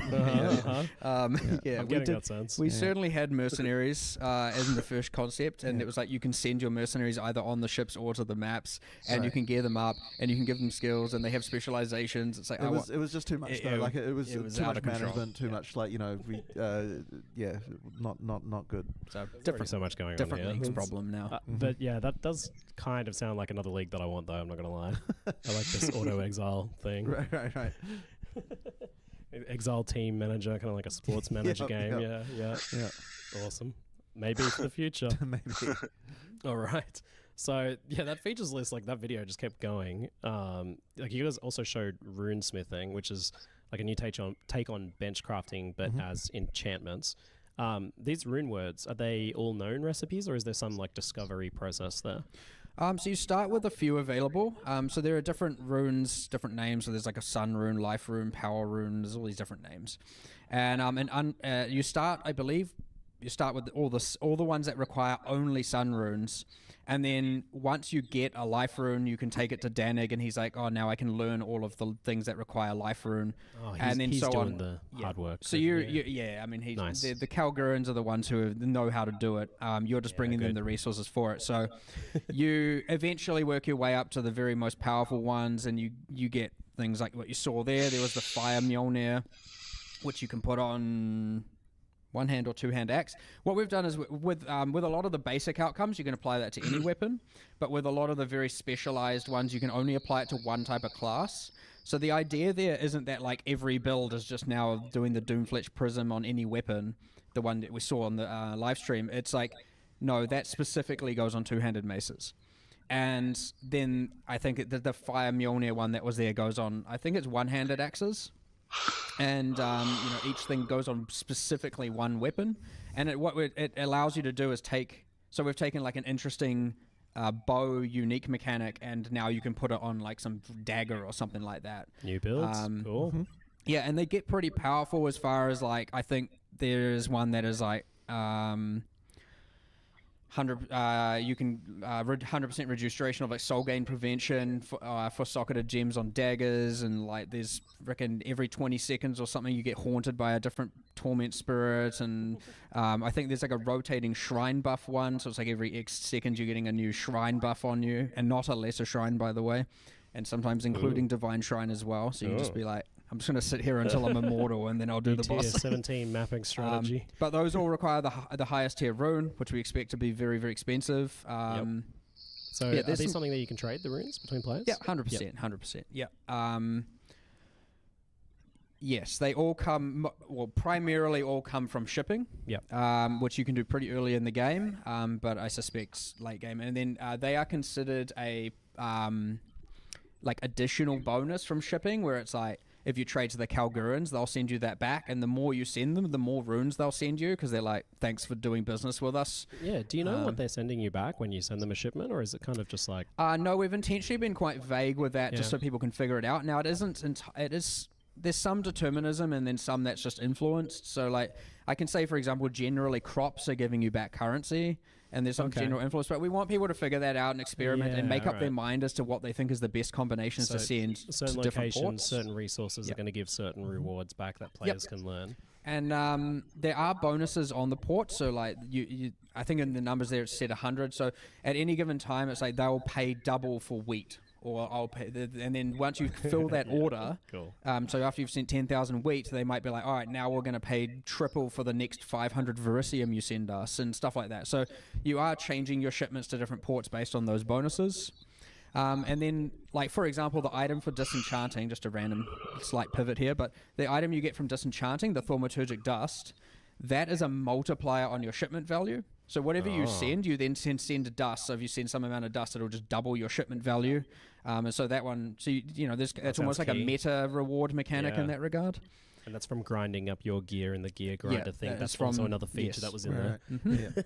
And yep, you get a lot more dust for destroy. So just to add some value to some 1 Chaos T0 uniques, disenchant them because they will give you the most. They will give you the most so dust. rarity is the key there. So Generally it's like better items give you more. So 6 mods, higher 10 modifiers, and then rarity higher. You guys like rarity adding uniques sneaky and new whatnot. item sinks, don't you?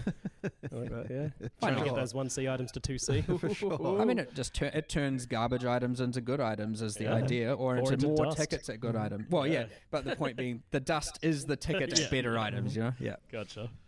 Awesome. So another thing, recombination returns from Sentinel. It was mentioned that it's not going to be as strong as it was. It was obviously one of the strongest crafting mechanics we had outside of maybe Necropolis and that. In what ways is it weaker now? There's 2 things that have mostly changed about it. One is, and not that I can even specifically remember exactly how it all worked, but there was all this like chance to mutate stuff that was going on with it. That's all gone. It combines the items and that's what it does. The items together. So is there like the unique extra mechanic like modifiers that can randomly appear? Is that gone? No, those are gone. All right. And so it is just merged 2 items together. The other thing that I like about doing it this way, as opposed to having it gated behind a currency item, is that you can actually engage with it earlier in the game. Now, I know that's going to be pretty unorthodox for most existing players, but it's still something you can choose to now engage with because the gold cost is based on the item level of the item input, and so you can have it be very, very cheap early and more expensive later. And so it just opens it up to more players instead of just being this thing that you're only ever going to use on the best of the best of the best. Fun, yeah. Yeah. Yeah, that's good. I like that scalability that you can use it early. Or even like early maps, you know, it's not going to feel super Yeah. punishing, and like you can do things like that if you want to, of course. Well, it's a good mechanic for that, but something that wasn't really accessible. Yes, correct. Yeah, for sure. But yeah, and I know Sentinel was added. They don't drop recombinators now because it's done through this means. So despite Sentinel They're being just there, a thing that you can randomly find in in maps to get more loot. And have just a more spicier juicing. Yep. gameplay. Yeah, and you've done a bit of that too. So in addition to the new campaign stuff, making the campaign more interesting just with this random little encounters, you've got more stuff just appearing in maps as well. So Wildwood and Sentinel as well. Yep. Why not? Yeah, why not, eh? More juice. Love it. It's fun. I like the idea of just the random encounters. Like, they're not on the Atlas tree right now. That doesn't mean they never will be. But I like the fact that there's a handful of things that are just randomly spawning, and so you're doing your rotation, and that throws a little bit of a spanner in the works, and only in a positive element, right? It's not like it takes especially anything for away. things like that that are effectively just, this will give you more loot and currency and stuff. So like Wildwood and Sentinel, they're just about like giving you a big boost to Magic Find. So you might not necessarily want those to be something that players can have active all of the time, but rather as like a cool bonus that randomly appears to make your map spicy. That is the other benefit, because it is random and not something that you can just have guaranteed. It's not they what can you play. they can be stronger. Yeah. They can be more yeah, impactful true. as a result. Yeah. Yeah.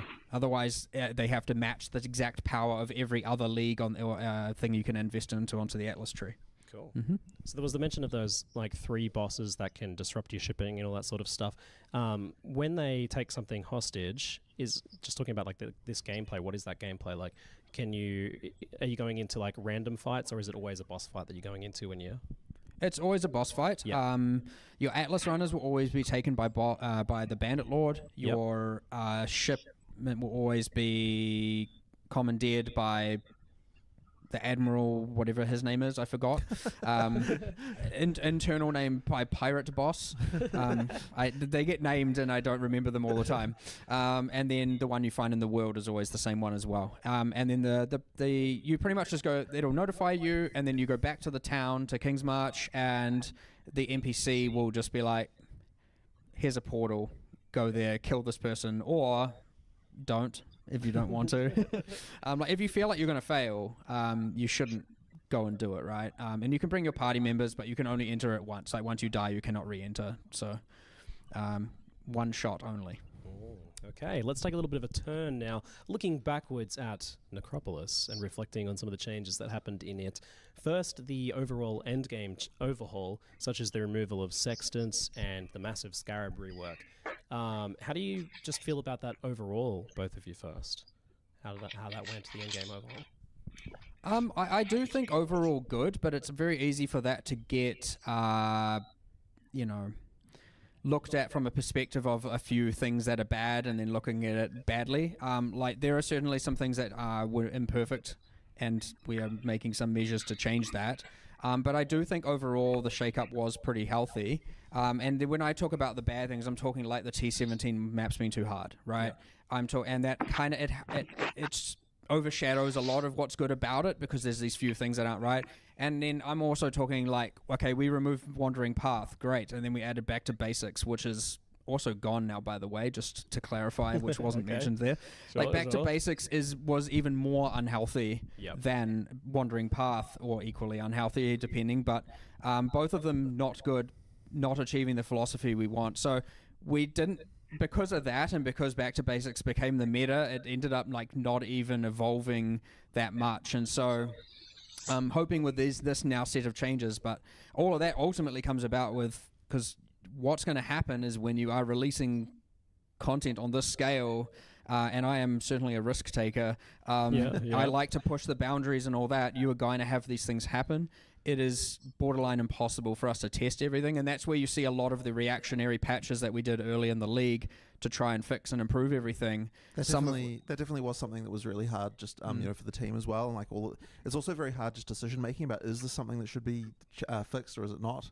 It was pretty rough at the start there, and I think that is something we're trying to improve this time around by looking more at the extremes and like really zeroing in. So there's definitely a mandate to QA now of like, okay, we need to really work out like what is the actual maximum possible thing for this, and like what is the difficulty of what that results in. Like is it okay? Like is the difficulty versus reward correct for what the players can do here? This kind of thing, and it's something obviously that we should have been like thinking more about before, and like it's something that we're really making sure this time we'll try and do better. But it's tough because like even thinking about what the most extreme case is can be really hard. Like so many things took us by surprise in terms of like particular combinations of things. Like there's so many just ways to combine stuff, and like from so much content from the past as well, that like it's like it's hard to find. Like the fact that there were people finding new ways to abuse stuff even weeks after the it came out just sort of shows you that like there's just it was kind of nuts. Yeah, you guys asked me an interesting question yesterday when I first came in. It was like, how does 150 uniques from a single boss sound to you? I'm like, that sounds crazy. What are you talking about? So I guess we'll talk about some of the things that were happening that people weren't aware of. So there was a Reddit thread, and so I can't remember how far into the league, that was pretty much like, what the heck has happened to the prices of T0 uniques? Yep. And you had like Defiance of Destiny at like 4C. It was like actual craziness. And upon looking at this, and oh no, none of this was anyone abusing or exploiting anything. Not a bug or anything, In fact, I think, mate, did we tell you the value? of how many unique items were dropping in some of these? Sounds crazy number. I Okay. told him. I was going to ask you to guess, but we were getting over 100,000 unique items in some instances, and I'm not even talking in a map. In a single map. in a single map, and I'm not talking I'm not talking a 6-man group. I'm talking solo players who are able to achieve this, and this is where a lot of those things. So, for example, the shaper touched rarity. There were just so many layers of multipliers that, if used correctly altogether, but you ended up with less than 100 people on the entire realm acquiring over 99% of all T0 uniques. And so we have gone and looked at all that and been like, okay, with this, that is highly compromising the economy and the integrity of the economy. And and we fixed some of this last league, but we are doing more of it this time to make sure that your average and above average player isn't like having the economy ruined as their experience, but we're just really, really controlling that like high top end. And I'm talking like most people would never have known this was happening. They would have just been like, where are all these uniques coming from? It's not a bug. It's just the math of it's just rarity exactly. and quantity. There's technically legal stuff, and like there's always a question with stuff like that because generally speaking, we have the policy of no mid-act nerfs, and yet there were certain cases, and that was really tough the last league, just because like we did do some changes to certain mechanics, which we wouldn't normally do because it was just so ridiculous. Like there was stuff going on there that just was not okay. I saw a screenshot of like one of the monsters that would be part of this, and it was like. It had a list of modifiers that was the entire screen, right? Right. We were talking yesterday about whether or not we need a way to collapse the display of the number of essences underneath something's life bar, and it's like, where are we at? Which, by the way, it's still there, so it's like a thing that you can still do. But yeah, it's and I'm not talking like we're getting rid of all the uniques. Like that's what I'm saying. I'm asking you, is 150 all right? And you're like, that sounds excessive. And I'm like, well, it's like several hundred times less than what it was, but it's still top off screen, bottom off screen of unique items just everywhere. And that's just like a single monster. You get the whole rares in the area. So we want it to be extreme. Like, don't get me wrong, but it shouldn't be that the entire economy is ruined by 100 people who aren't, or a few people even who aren't even abusing anything or exploiting anything or doing anything illegitimate. Like, and the problem is, that's where we got into that state where it was like, all right, do we have to nerf X, A, B, C, and D as we kind of discovering and figuring out these strategies? And it's like, let alone the fact that this stuff absolutely rams the performance of the instances, right? Like, I don't know if people saw it when those meat sacks were dying and you'd get like 6-second lag spikes while it's generating the unique items. And so anyway, a lot of it's much more controlled now. We've actually assessed exactly where all that was coming from. We've taken a lot of caution to not nerf the average above average even further than that. A normal player should not see any change. Yeah. I mean, and I loved how gloves off it's feeling with your ridiculous changes to the end game here. Like, it feels like you've really opened up over this past couple of leagues to 100% change stuff pretty wildly. Again, I go back to that. Go back to that philosophy of like, if we can do stuff to make things better, we do it. And it's just the unfortunate reality is that, and I'm ultimately the one pushing most people to do this for POE 1. And the unfortunate reality is it comes with risks, and as a result, failures, of which are 100% on me, like without question. And that's why, again, like straight after the patches, it's like full hands on deck trying to make sure everything is as good as possible. And then we get into a little bit of that difficulty of thinking some people want the game to stay as it is, regardless of the state, and a lot of people want it to keep changing. And we get into this kind of like, which side of this fence do we fall on? And we have to really evaluate each change and do it. But look, ideally the changes wouldn't be necessary. But when you're changing this much, doing patches this massive, this quickly, some of it is inevitable. I would hate to, I personally, and you could convince me, you could tell me I'm wrong about this, you might be able to convince me. I would prefer that we do everything possible with the time allocated, as opposed to like play it safe, do something, a small patch and give it there, and sure, it's safe, less will go wrong, but at the end of the day, there's way less to do, way less fun, way less changes, less to learn and evolve with, and it just feels like, I suspect at the end of the day it'll be way more boring, even though it might be more safe. So again, it's possible that I'm gone too far one direction, and we have pulled back a little bit here on some of that safety. But Like, I never want to get to the point where we're releasing something flat and stale just because it's safe. I want to always be making sure that we're doing everything to make things as fun and exciting and the best as possible for everyone, including myself when I play the game. Well, these updates have felt way more energetic. It's I think it's refreshing, I think, for a lot of us who've been playing for 10 years at this point. Right. It's pretty cool stuff. So on the tier 17 maps, they were intended to be like a gateway to Uber bosses, but they ended up being harder and more restrictive than that actual content, and we had Uber boss viable builds, really struggling with that actual content. So how are you kind of changing things with that, or are you happy with it, where that's at? I mean, the ultimate numerical change to T17 monsters is that they have it's approximately 55% less life, so they have less than half the life they had before and 30% less damage, which seems extreme.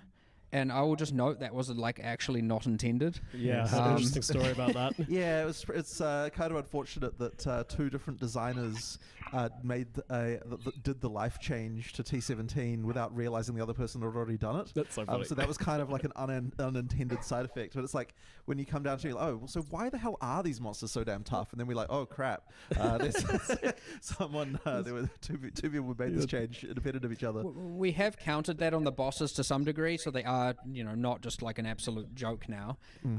But yeah, just the monsters themselves, which it did compound with back to basics and the mod scaling. Like the thing, once you have like 400% increased area of effect on the monsters, it's kind of like, okay, this is like getting a little, on the bosses I should say, it's like this is getting a little bit out of hand. Like, how can I dodge this mechanic that is larger than the arena?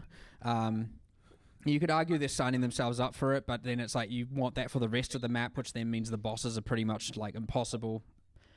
Strong word to use because everything's always possible with enough, build ruckus going on. But anyway, it wasn't right. Like, these things weren't right. So hopefully with back to basics removed and the changes to T17s, implicitly it should be more approachable to more players. Less you have to play like a subset of 10, 12 builds in order to achieve them.